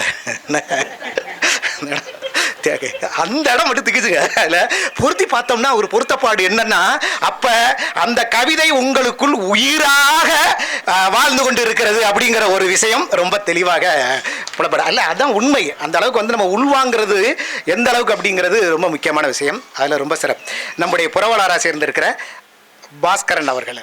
ஏன்னா அவங்கள நம்ம கண்டிப்பாக வந்து பாராட்டி ஆகணும் எல்லாம். நான் என்ன நினச்சேன்னா, இன்றைக்கு நீங்கள் புரவலராக சேர்றிய பாருங்க, இன்றைக்கு நீங்க ஒரு வெற்றியை கடந்துட்டிய, அதனால இன்றைக்கு தான் நீங்க பாஸ் என்ற பாஸ்கரன் சொல்லணும்னு நான் நினைச்சேனா. ஆனா அப்படி சொல்லக்கூடாது. அவர் வெற்றிக்கு வந்து நூலகத்தின் வெற்றிக்கு கரம் கொடுத்திருக்கிறார்ல, வெற்றி கரம் கொடுத்த பாஸ்கரன் என்று அவருக்கு என்னுடைய வாழ்த்துக்களை நான் தெரிவித்துக் கொள்ள கடமைப்பட்டிருக்கிறேன். நம்முடைய பொதிகை செல்வராஜ் அவர் தெரியும், தட்டி தட்டி தட்டச்சு செய்து எல்லோரையும் தட்டி எழுப்பியவர் அவர். அவருக்கு என்னுடைய வாழ்த்துக்கள், நன்றிகள். நான் இவருக்கும் இல்லை. இப்போ நான் பேச ஆரம்பிச்சேன்னா நீங்கள் என்ன நினைப்பேன்னு தெரியும். இப்போதே பேசவே போறியா, முடிக்கிற நேரத்தில் பேசுறியா அப்படின்னு. ஏன்னா நிறைய நம்ம வந்து பேச்சுக்களை வந்து ரொம்பவும் அதிகமாகவே உள்வாங்கியாச்சு அப்படின்னு வந்து நான் நினைக்கிறேன். இப்போ எனக்கு தெரிந்த ஒரு சில விஷயங்களை சொல்லனா, ஜெயகாந்தன் அவர்களுடைய பெயரால் விருது வழங்குறோம். ரொம்ப, அதாவது ஒரு சிங்கம்னா அவர் தான். இந்த நூலகத்துக்கு தான் வந்திருக்கிறார் அப்படிங்கிற ஒரு விஷயத்தை ஜெயச்சந்திரனே சொன்னாங்களா. எந்த நூலகத்துக்குமே போல அவர் வந்திருக்கிறார். உண்மையிலே சொல்றேன், அவரே ஒரு நூலகம், சந்தேகமே கிடையாது. ஜெயகாந்தன் படித்த நூட்கள் அளவுக்கு யாரும் படிச்சிருக்கோம். ஜெயகாந்தனே ஒரு நூலகம். அந்த நூலகம் நம்முடைய ஜெயகாந்தன் என்ற நூலகர் இருக்கிற இடத்துக்கு நூலகம் வந்திருக்கு அப்படின்ற மாதிரி தான் அந்த சூழ்நிலையை வந்து என்னால் பார்க்க தோணுகிறது. ஆனால் யாருக்கு அடிமணி அதை அஞ்சானஞ்சன் ஜெயகாந்தன் வீட்டில் ஒரு திருமணம், கல்யாண பத்திரிகை ஒரு மிகப்பெரிய நபருக்கு கொண்டு போய் கொடுக்குறாரு. உங்களுக்கு தெரிஞ்சிருக்கும்னு நினைக்கிறேன். இது யார்? இசைஞானி இளையராஜா அவர்களுக்கு கொண்டு போய் கொடுக்குறாரு. அப்போ இப்போ கல்யாணம் எங்கே நடக்குங்கும் போது அந்த நேரத்தில் கொஞ்சம் கசப்பாக இருந்த வைரமுத்துவனுடைய திருமண மண்டபத்தில் நடக்குது. அதை அவர் சொல்கிறாரு, அன்றைக்கு என்னால் வர இயலாதுன்னு. யார்? இளையராஜா யார்கிட்ட? ஜெயகாந்தன்ட்ட சொல்லிடுறாரு, அன்றைக்கு என்னால் வர முடியாத சூழ்நிலைன்னு. ஜெயகாந்தன் போனவர் திரும்ப வேகமாக உள்ளே போய், உங்களால் வர முடியாதுல்ல, ஆமாம் அந்த பத்திரிகையை கொடுன்னு திரும்ப வாங்கி போயிட்டார். ஆள் சும்மா என்னன்னா அவ்வளோ பயங்கரமான. ஏன்னா அந்த அவங்க 2 பேருக்கு நடந்த பிரச்சனைப்போ இங்கே நம்முடைய இதில் திருப்பத்தூரில் தான் அந்த சிறுவுடல்பட்டியில் அப்போ ஒரு பட்டிமன்றம், அருணாப்பன் அவர்கள் தலைமையில் பட்டிமன்றம். அந்த பட்டிமன்றத்தில் ஒரு அணியில் நான் பேசிக்கிட்டு இருக்கேன். அந்த நிகழ்ச்சியில் ஒரு சிறப்பு அழைப்பாளர் வந்து இளையராஜா வந்தார். இளையராஜா அந்த நிகழ்ச்சியில் வந்தார். அப்போ தான் அந்த வைரமுத்துக்கு அவருக்கு உள்ள பிரச்சனையில் இளையராஜா அந்த மீட்டிங்கில் பேச, அதுக்கப்புறம் எங்கே பட்டிமன்றம், இளையராஜா அந்த நிகழ்ச்சியில் பேசுகிறாரு. நான் ஒரு கவிஞருக்கு வைரமுத்துவதையும் குறிப்பிட்டு சொல்கிறாரு, நான் ஒரு ஆனால் இசைஞானி இளையராஜா அவர் பற்றியில் விமர்சனம் பண்ணக்கூடாது, நான் சொல்லுக்காக அதை சொல்லிக்கிட்டு இருக்கேன் எல்லாம். அவர் சொல்கிறாரு, ராஜா பார்வையில் கமலஹாசனுக்கு கண்ணு தெரியாது. கமலஹாசன் கண்ணு தெரியாமல் இருக்காரு. ஒரு பாட்டை எழுத சொன்னேன், இவர் அந்திமலை பொழிகிறது ஒவ்வொரு துளியிலும் உன்முகம் தெரிகிறதுன்னு எழுதிவிட்டாரு, தப்பா எழுதுறாருன்னு இவர் சொல்றாரு. அந்த கூட்டத்தில் பேசினார், சாட்சிக்கு நானே இருந்தேனா. இளையராஜா பேசிட்டு போறாரு. எல்லாம் என்னன்னு தெரியல, அடுத்த நிமிஷம் வந்து அவருக்கு போயிருச்சு, வைரமுத்துக்கு தகவல் போயிருச்சு எல்லாம். அப்போ வந்து அவர் சொல்றாரு, இளையராஜா அப்பா என்கிட்ட சொன்னார்ல, அப்ப அந்த விஷயம் அவருக்கு தெரியாதா? ஐயா, அது வந்து ராஜா பார்வை இல்லை, இது ராஜா பார்வைன்னு சொன்னாரு. இளையராஜாவோட பார்வைன்னு சொல்லிட்டு, அதான் அவங்க அறிஞர்கள் அந்த நேரத்தில் இருக்கிறதால அவங்க பேசிக்கிறாங்க, மாறி மாறி பேசுவாங்க, அது வேற. இப்போ நான் என்ன சொல்றேன், அந்த ஒரு ஞானம் என்பது எப்படி கிடைக்கும் அப்படிங்கிற ஒரு விஷயத்தை எடுத்து பார்த்தோம்னு சொன்னால், எல்லாருமே பகத்சிங்கை பற்றி பேசுவாங்க, அவசியம் பேசி ஆவாங்க. டால்ஸ்டாய் வந்துடும். பேரறிஞர் அண்ணா வந்து ஆஸ்பத்திரியில் ட்ரீட்மெண்ட்டு, டியூப் மூக்கில் டியூப் அப்படி ஃபுல்லாக இருக்குது, அந்த இதில் காமராஜர் பார்க்க போகிறாரு. அண்ணா அந்த டீப்புக்கு நடுவில் ஒரு புத்தகத்தை வச்சு படிச்சுக்கிட்டு இருக்காரு. அவர் எவ்வளோ பெரிய காமராஜர் பரிச்சு எரிஞ்சாராம். சும்மா இருப்பா, எந்த நேரத்தில் போய் நீ படிச்சுக்கிட்டு இருக்கானுங்க அதெல்லாம் எடுத்து வச்சா அந்த அளவுக்கு வந்து அந்த சரி அவ்வளோ ஒரு அறிவு வந்து எந்த இடத்தில் பயன்படுங்கிறது மிக முக்கியமான விஷயம். ஒரு வெளி இதில் ஒரு கல்லூரியில் பேசும் பொழுது அண்ணாட்ட ஒரு கேள்வி கேட்குறாங்க. ஃபினிஷ்டுங்கிறதுக்கும் கம்ப்ளீட்டடுங்கிறது இது ரெண்டுக்கு என்ன வித்தியாசம்? ரெண்டுமே முடிக்கிறது அப்படின்னு தான் வருது, இதுக்கு என்ன வித்தியாசம் இருக்கா அப்படின்னு கேட்கும்போது அண்ணா சொன்னார், நீங்கள் இப்போ கல்லூரி படிப்பை படித்து முடிக்கிறீர்கள்னா ஃபினிஷ்டு அப்படின்னு வந்து சொல்லலாம். ஒரு நல்ல பெண்ணை நீங்கள் திருமணம் செய்து வாழ்க்கிறீர்கள்னு சொன்னால் உங்கள் வாழ்க்கை வந்து ஃபினிஷ்டு, ஏன்னா கோர்ஸை கம்ப்ளீட் பண்ணிட்டு நீங்கள் ஒரு நல்ல பெண்ணை திருமணம் செய்தீர்கள் என்று சொன்னால் உங்கள் வாழ்க்கை வந்து கம்ப்ளீட் ஆகுது, அப்போ தான் முழுமை பெறுது. ஆனால் நீங்கள் நல்ல பெண்ணை திருமணம் செய்து வாழ்ந்து கொண்டிருக்கும் போது இன்னொரு பெண்ணோடு பேசி கொண்டு இருப்பதை உங்கள் மனைவி கண்டுவிட்டால் உங்கள் வாழ்க்கை கம்ப்ளீட்லி ஃபினிஷ்டுனாரு. அதாவது நான் எதற்காக சொல்ல வரேன்னா, அந்த சூழலை அறிஞர்கள் அடுத்த செகண்டுக்குள்ள எப்படி வேணாலும் மாற்றி சொல்ல முடியும். கலைஞர் தேர்தலில் தோத்துட்டு அமர்ந்திருக்கிறாரு, அவருக்கு ஆறுதல் சொல்றதுக்காக ஆள் போய் டாக்டர் காளிமுத்து அவர்கள் அப்போ இருந்தார். அவர் மேடையில் பேசினது காரக்குள்ள பேசினதை நான் கேட்டதை அப்படியே சொல்கிறேன். காளிமுத்து அவர் இருக்காரு, கூட போயிருக்காரு. அப்போ கலைஞரை பார்த்து ஆறுதல் சொல்கிற மாதிரி போகும்போது கலைஞர் வந்து சொல்கிறார், எத்தனை பேர்னு பார்த்துருக்காரு. அப்பா 6 காப்பி அப்படின்னு சொன்னாராம். கொண்டு வர 6 காப்பின்னு உடனே இவங்கெல்லாம் வந்து சூடான்னு ஒருத்தர் சொல்லிக்காரு. ஓ சூடாவா? 6 சூடா காப்பின்னு சொல்லலை, 6 காப்பி ஆனால் ஆறாத காப்பின்னு என்ன அது அந்த நமக்கு வந்து சூடுன வார்த்தை வரும், அந்த வரும். ஆனால் அவர் கலைஞரை பாருங்க 6 காப்பி ஆனாலும் ஆறாத காப்பின்னு எதிரில் வந்தவங்களுக்கு இவருக்கு போய் நம்ம ஆறுதல் சொல்கிறோம், அவர் எப்பவோ தேடி ரொம்ப ஆராய்ச்சி அப்படின்னு. அந்த அளவுக்கு எந்த ஒரு காலகட்டத்திலும் மனம் சளைக்காதவர்கள். அவரோட கலைஞனுடைய சிங்கப்பூரில் பேசின பேச்செல்லாம் இப்போ யூடியூப்பில் கேட்டு பாருங்க, டப்பா உண்மையில அட்டகாசமாக இருக்கும். ஒரு குமரி அனந்தனுடைய பேச்சு, இந்த பேச்சுக்கெல்லாம் தொடர்ந்து ஏராளமாக கொட்டி கிடக்கின்றன. அதெல்லாம் வந்து நம்ம வந்து அந்த பேச்சுகளை கேட்கணும். இப்போ நான் உங்கள்கிட்ட ஒரு எல்லாரும் கேள்வி கேட்டால் நான் ஒரு கேள்வி கேட்குறேன். அதாவது இப்போ இந்த செல்ஃபோன் புத்தகம் வந்து வாசிக்கலாம்னு சொல்லுது, செல்ஃபோன் வந்து வாசிக்கலாம்னு சொல்லுது. இது யார் சொன்னான்னு தெரியுமா உங்களுக்கு? பார்த்தீங்களா? அந்த அறிஞர் வந்து லட்சுமி இப்போ தான் சொன்னாங்க. எனக்கு அதே ஆச்சரியம், கவனிச்சாங்களா கவனிக்கலான்னு சொல்லிட்டு. ஏன்னா அதில் ஒரு முக்கியமான விஷயம் என்னன்னா, இதை வேமா சொன்னாங்க. அதை அதாவது புத்தகம் வந்து வாசிக்கலாம்னு சொல்லுது, ஃபோன் வந்து வாசிக்கலாம்னு சொல்லுதுன்னு சொல்லிட்டு போய் நான் கையை எடுக்கிறேன், இங்கே நிற்கிது, அதுக்குள்ள அடுத்த பாயிண்ட் போயிட்டா. அடுத்து போயிட்டியா, நீங்கள் வாட்டுக்கு மூவ் பண்ணி போயிட்டியா. அந்த இடம் நிறுத்தி ஒரு ரேடியோ அடிச்சது அருமையான வாசகம். செல்ஃபோனுக்கும் அதுக்கும் என்ன வித்தியாசம்னா, அந்த காலத்தில் வந்து செல்லம் கொடுத்து பிள்ளையை கெடுத்தாங்க, இப்போ செல்லம் கொடுத்து கெடுக்கிறான்னு சொல்லுவாங்க. அதில் அந்த 2 வரியில் வர்றதை பார்த்தீங்கன்னா இப்பொழுதெல்லாம் நம்ம பேசுறத 2 வரிக்குள்ள சொல்லி ஆகணும். முத்தாய்ப்பாக கருத்துக்களை சொல்லணும். ஒரு நிமிடம் பேசணும்னா அதில் ஒரு கருத்து சொல்லி ஒன்று கைதட்ட வாங்கியிருக்கணும், இல்லைன்னா அவங்க சிரிச்சிருக்கணும், ரசிச்சிருக்கணும். இப்படி இருந்தால் மட்டும்தான் பேச்சு எடுபடுது. அந்த அளவுக்கு இல்லாட்டி நம்ம அந்த இடத்துல இருந்து எடுபட்டுருவோம், அவ்வளோதான். அப்படிங்கிற ஒரு முக்கியமான இதை போல இந்த புத்தகங்கள் எந்த அப்படிங்கிறத பொறுத்த வரையில் இந்த நூலகம் ஏற்கனவே வாடகை கட்டடத்தில் இயங்கிக்கிட்டு இருந்தது. கேர்ள்ஸ் ஸ்கூலுக்கு பக்கத்தில் டிசிபிஎஸ் இருக்கிற இடம். அந்த கட்டத்தில் நாங்கள் மிகுந்த ஒரு போராடினோம். அப்போ நான் வாசர்பட்ட தலைவர். அந்த கட்டத்தில் போகிற நண்பர்கள்லாம் தெரியும். ஒரு பெரிய போராட்டத்தின் அடிப்படையில் சொந்த கட்டடம் வேணும்னு சொல்லி இந்த கட்டடம் கிடைத்தது எங்களுக்கு. அப்பொழுது அந்த நேரத்தில் வந்து அது ஒரு பெரிய மனதிற்கு வந்து மிகுந்த ஒரு மன மகிழ்ச்சியான ஒரு விஷயம் எல்லாம். அதை புதுப்பித்து மிகப்பெரிய அளவில் வாசர்வட்டம்ங்கிறதே ஒரு பிரம்மாண்ட ஒரு தான் அண்ணன் வந்து ஜெயச்சந்திரன் ஏற்படுத்தி வைத்திருக்கிறார் என்பது மிகப்பெரிய விஷயம். அதனால் வாசிக்கிறதுனா அதனால் என்ன நன்மைகள் என்பதெல்லாம் வந்து ஏராளமாக நல்லா பேசிட்டாங்க. நான் அந்த பேச்சை நான் வந்து உள்வாங்கியிருக்கேன். எனக்கு கொடுத்ததற்காக நன்றியை தெரிவிச்சுக்கிறேன். நன்றி. எல்லாம் அப்படிங்கிற ஒரு சிந்தனைக்குரிய கேள்வியை வைத்தோம். ஏன் இப்படியெல்லாம்? ஜோதிகா கவிதை கட்டுரையும் தந்தீங்களா? இல்லை, கவிதை தான். அவர் ஒரு பொறியாளர், நம்முடைய நூலகத்தினுடைய புரவலர். ஆனால் அவரையும் பேனா பிடிக்க வச்சு, அவரையும் கவிஞராக்கி, அவரையும் கட்டுரை எழுத வைத்து, அதுதான் எங்கள் வாசகர் வட்டத்தினுடைய திருப்தி. இந்த ஏன் இப்படியெல்லாம் அப்படிங்கும்போது ஒரு ஒரு ஒரு டென்னிஸ் வீரர் ஆர்தர் ஆஸ் அப்படின்னு அவருக்கு பேர். அவர் என்ன பண்ணுறாரு, ஒரு விம்பிள்டனில் சாம்பியன்.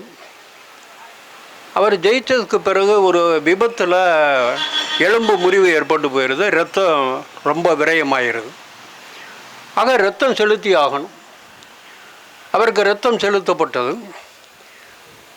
அது ஏதோ ஒரு வகையில் எய்ட்ஸ் அவரை தொட்டுருச்சு. இந்த எய்ட்ஸுன்னு முடிவு பண்ணிட்டாங்க. வாழ்நாளை எண்ணிக்கொண்டு இருக்கிறான். அப்போ உங்களை போல் நம்மளை போல தான் அவனும் நொந்துக்கிறான். ஏண்டா இறைவா எனக்கு இப்படியெல்லாம், நான் என்ன பாவம்டா செஞ்சேன், எனக்கு மட்டும் ஏண்டா இப்படி அப்படின்னு எல்லாம் கேட்போம் இல்லையா? அதே போல் அவன் சொல்கிறான், நான் சிகரெட் அடிக்க மாட்டேனே, எனக்கு ஏண்டா எய்ட்ஸை கொடுத்த? நான் தண்ணி போட மாட்டேனே, எனக்கு மட்டும் ஏண்டா எய்ட்ஸை கொடுத்த? எனக்கு வேறு தொடர்புகள் இல்லையே, எனக்கு மட்டும் ஏண்டா அப்படி அப்படின்லாம் நொந்துக்கிறது போல் எல்லாரையும் போல் அவன் இல்லை. எல்லோரும் கேட்டாங்க, ஏங்க நல்லா எக்ஸசைஸ் பண்ணுவீங்களே, நல்லா தானே இருந்தீங்க, உங்களுக்கு மட்டும் ஏன் இப்படி அப்படின்னு கேட்க ஆரம்பிச்சிட்டாங்க. அதுக்கு முற்றுப்புள்ளி வைக்கிறதுக்காக அவன் ஒரு தொடர் எழுதுகிறான். ஏன் எனக்கு மட்டும் அப்படின்னு ஒரு தொடர் எழுதுகிறான். அந்த முதல் வாரத்தில் அவன் எழுதுகின்ற போது அவன் சொல்கிறான், நான் புகைப்பதில்லை, எனக்கு மட்டும் ஏன் இப்படி? நான் தண்ணி போடுவதில்லை, எனக்கு மட்டும் ஏன் இப்படி? எனக்கு பெண்கள் தொடர்பு இல்லை, எனக்கு மட்டும் ஏன் இப்படி? எந்த தீய சகவாசமும் எனக்கு இல்லை, எனக்கு மட்டும் ஏன் இப்படி? அப்படி எழுதிக்கிட்டு வந்து அது முடிக்கும்போது அடுத்த இதழில் தொடரும் அப்படின்னு முடிச்சிடறான். உடனே ஒரு வாரம் பூரா அந்த வாசகர்கள் பூரா காத்துக்கிட்டு இருக்காங்க. வாசகர்கள் பூரா என்ன சொல்ல போகிறான், என்ன சொல்ல போகிறான்னு. அடுத்த இதழில் அவன் எழுதுகிறான், நான் டென்னிஸ் வீரர். உலகத்தில் 500 லட்சம் பேர் டென்னிஸ் விளையாட வராங்க. அதில் ஒரு 50 லட்சம் பேர் தான் விளையாட்டை ஆர்வமாக கற்றுக்குறாங்க. அதில் ஒரு 5 லட்சம் பேர் தான் டென்னிஸை ரொம்ப ஆர்வமாக போட்டியாளர்களாக உருவாகிறாங்க.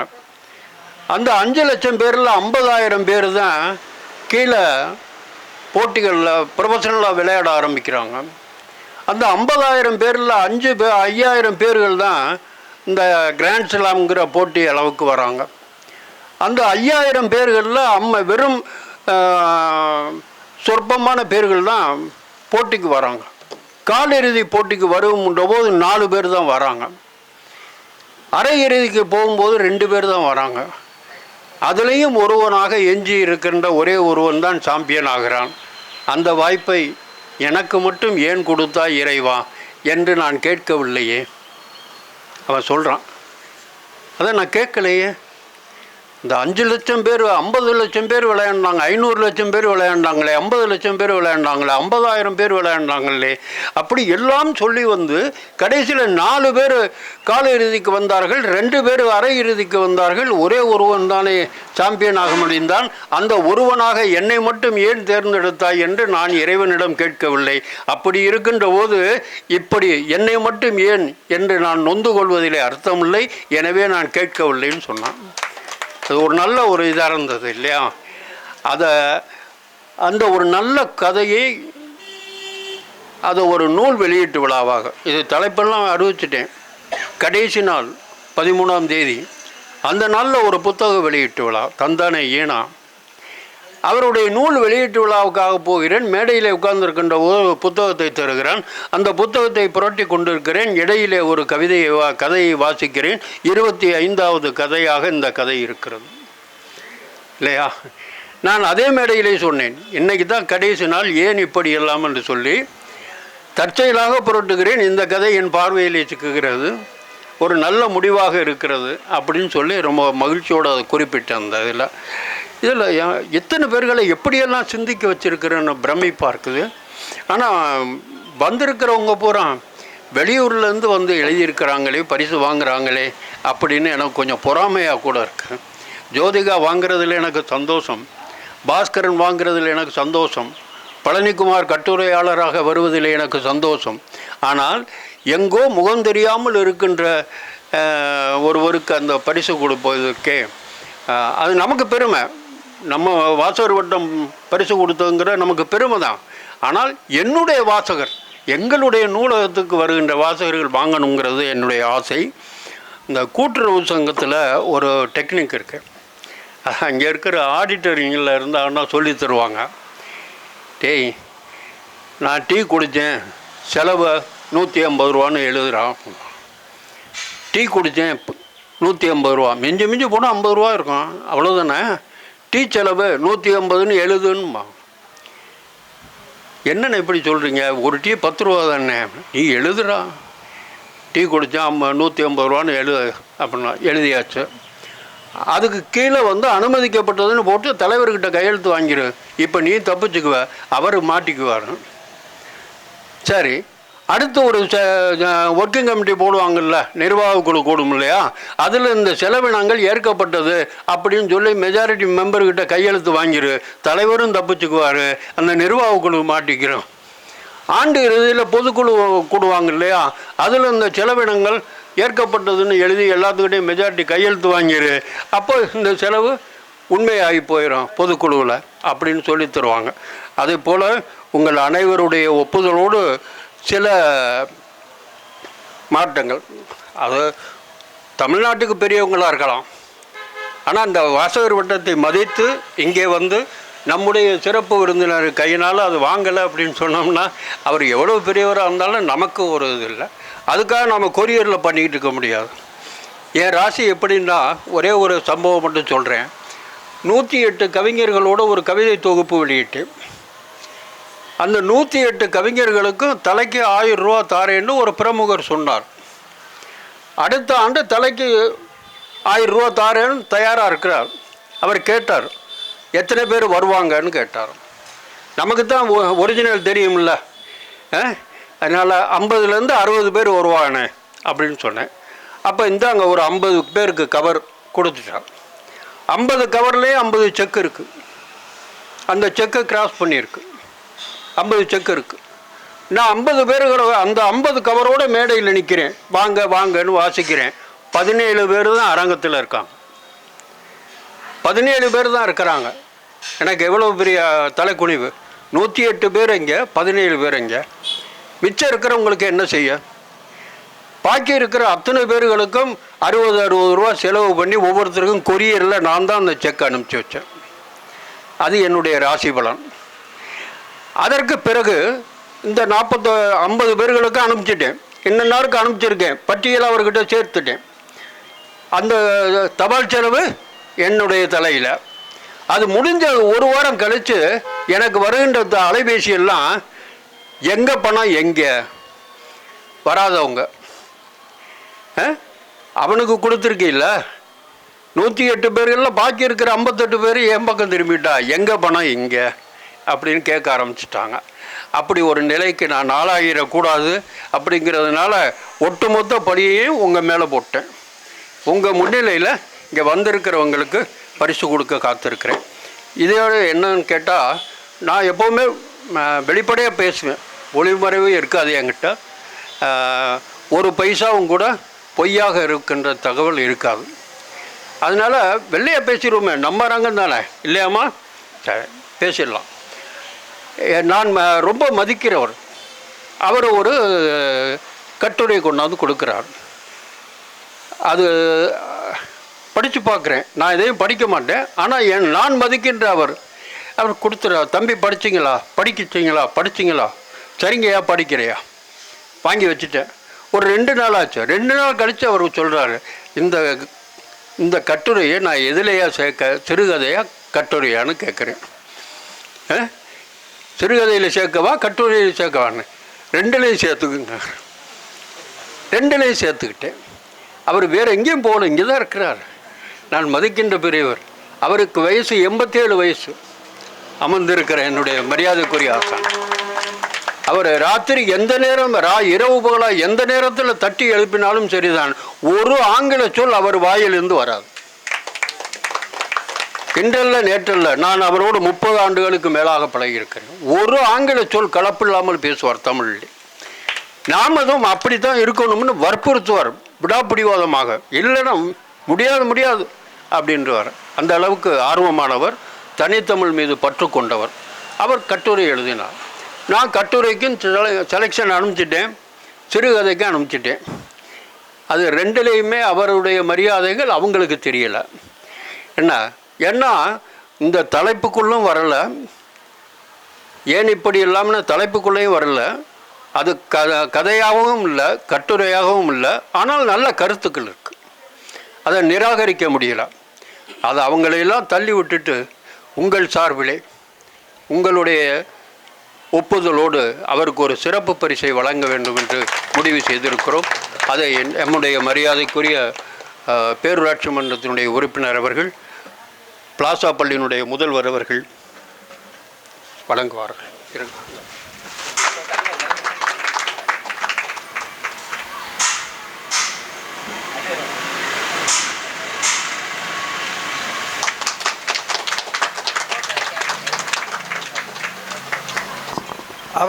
அவர்கள் சொன்னது போல் ஆங்கில சொல் கலக்காத சொல் உடையவர்.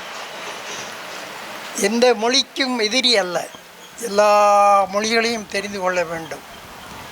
ஆனால் ஒரு மொழியை கலப்பாக பேசினால் அந்த மொழிக்கு இழுக்கு. அந்த சொல் இந்த மொழியில் இல்லை போல் என்று அந்த மொழியை மிகவும் இகழ்வாக பேசுவார்கள். எனவே நான் தமிழிலே பேசுவேன். காரணம், தமிழ் பற்றாளன் ஆகிவிட்டேன். நிறைய கவிதைகள், கதைகள், கட்டுரைகள் எழுதி கொண்டிருக்கிறேன். இந்த கட்டுரைக்கு மூல காரணம் பெண்கள், தாய்கள். இந்த தாய் இல்லாவிட்டால் இந்த உலகம் இல்லை.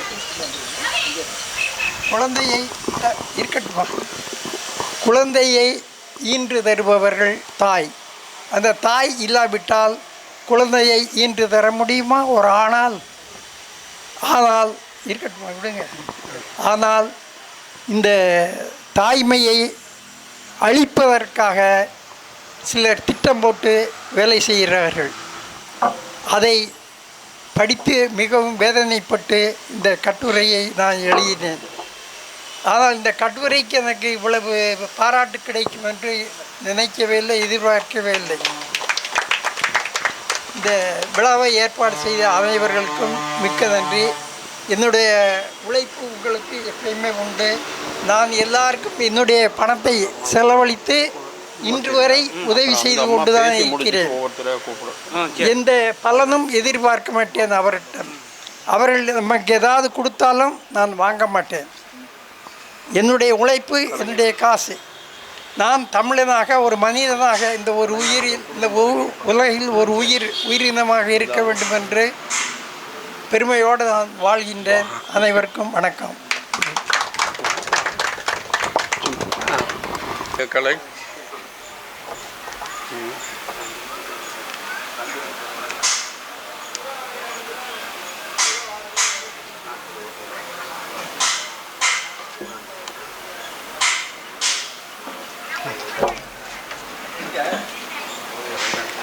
நம்முடைய பிளாசா பள்ளியினுடைய முதல்வர் அவர்களுடைய உரைக்கு பிறகு அவர்களுடைய இந்த சான்றிதழ்களை வழங்க இருக்கிறார்கள். அவர்கள் அத்தனை பேர்களும் அவரோடு இருந்தாக ஒரு குழுவாக இருந்து ஒரு புகைப்படம் எடுத்துக்கொள்வோம் நம்முடைய நினைவுக்காக. அதுவரை அவருடைய உரை கேட்க வேண்டும் என்று அன்போடு கேட்டுக்கொள்கிறோம். அவருக்கு மரியாதை.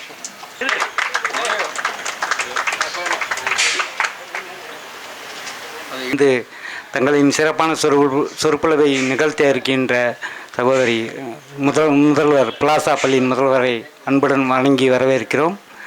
ஐயா வீரர் ரத்னம் ஐயா தமிழாசிரியர் ஓய்வு பெற்றவர். அது யாருமே சொல்லலை. அவர் 87 வயது. இன்னும் அந்த பெண்மை போட்டுன்னு நான் பெருமைக்கு சொல்லலை. இன்ன வரைக்கும் அவங்க பொண்ணுக்கு அவங்க துணைவியாருக்கு என்னென்ன கடமை செய்யணுமோ அதை என்னை தனிப்பட்ட முறையில் சொல்லியிருக்காரு. அவர் ஆற்றி அந்த பள்ளிக்கூடத்துக்கு கட்டடமும் புதுப்பிச்சு கொடுத்துருக்காரு நரிக்குடியில். நான் அங்கே நூலகத்துக்கு ஓரமாக பள்ளிக்கூடம் இருக்குன்னு நான் அங்கே 6வது படித்தேன். உலக்குடி அங்கேருந்து ஒரு 2 கிலோமீட்டர் அங்கே ஐயா சொன்னார். எனக்கு ரொம்ப சந்தோஷம் ஐயா. நன்றி.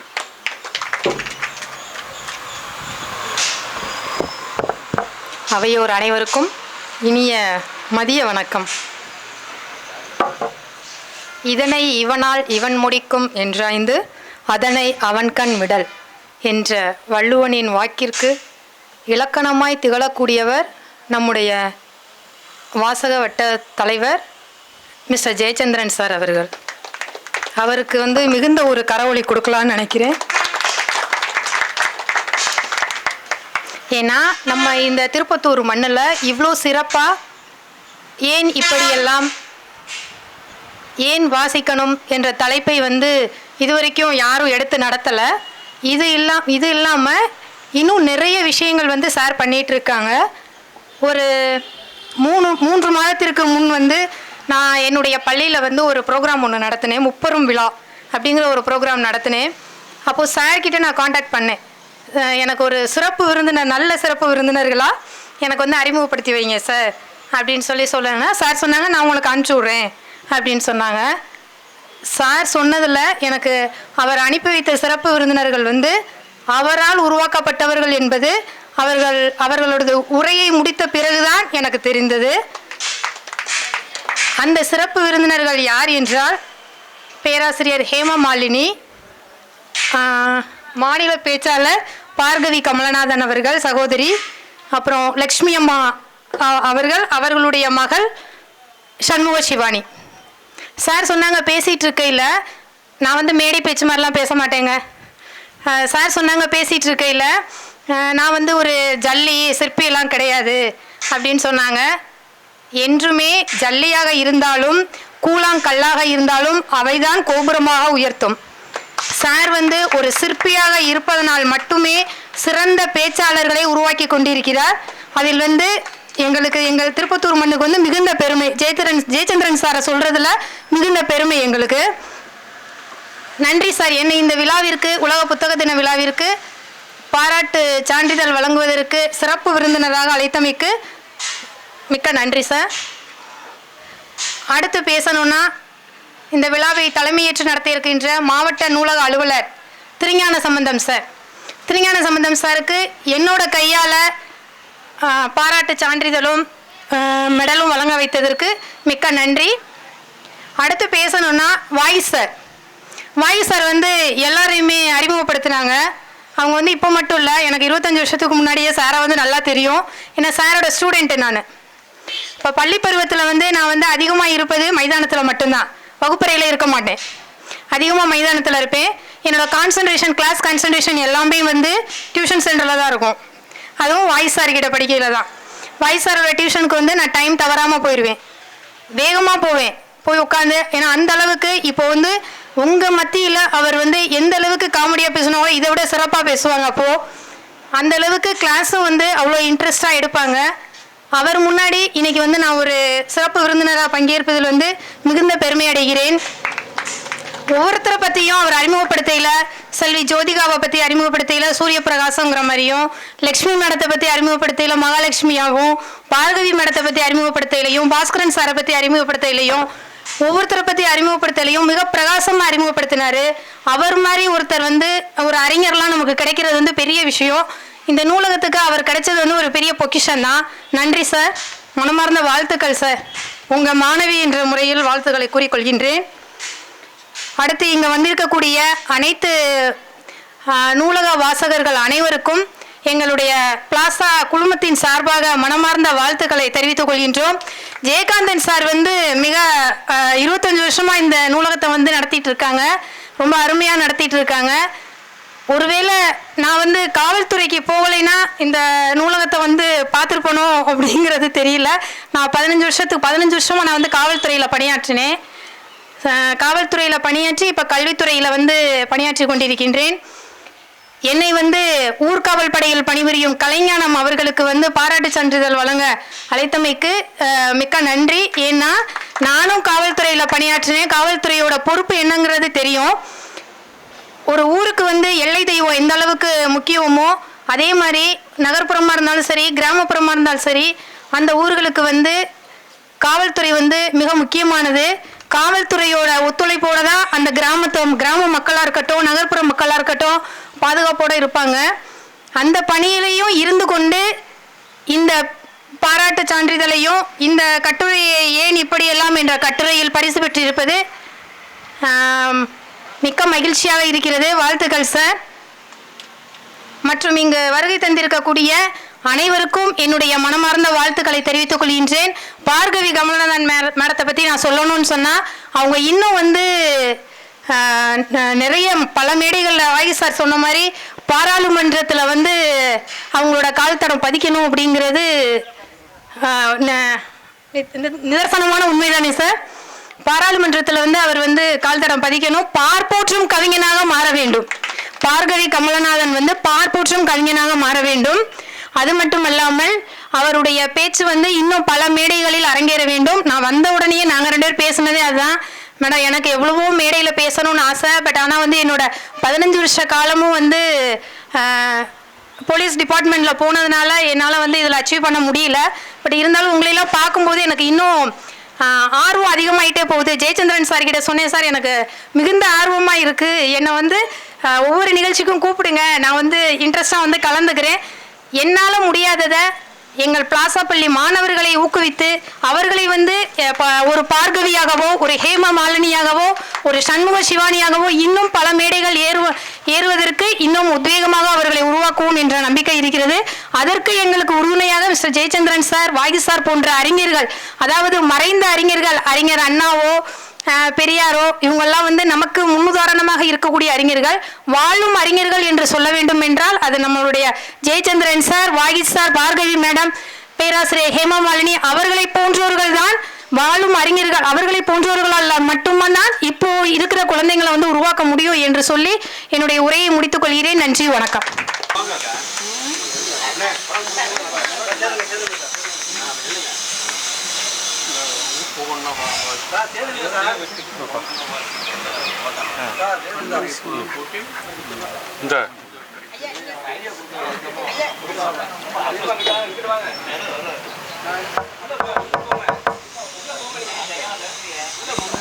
ஹலோ, கட்டுரை போட்டி முதல் பரிசு சண்முக சிவானி.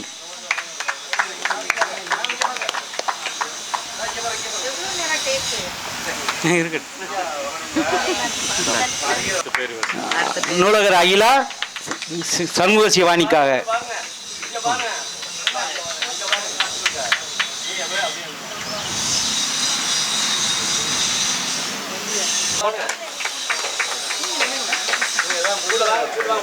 உள்ள வாங்க, வரிசையா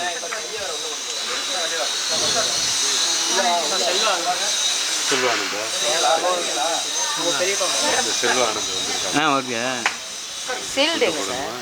பாஸ்கர்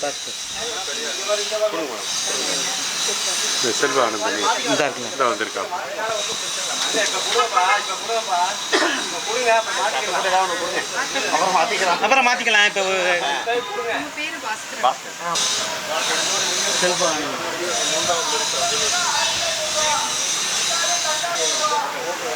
ரெண்டுமே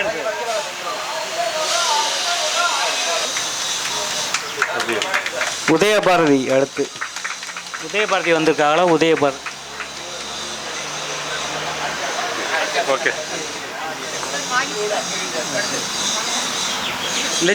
கவிதை 2ஆம் பரிசு லட்சுமி. பாவண்ணா லட்சுமி. நீ ஏன் கவிதை போட்டி ஆகு?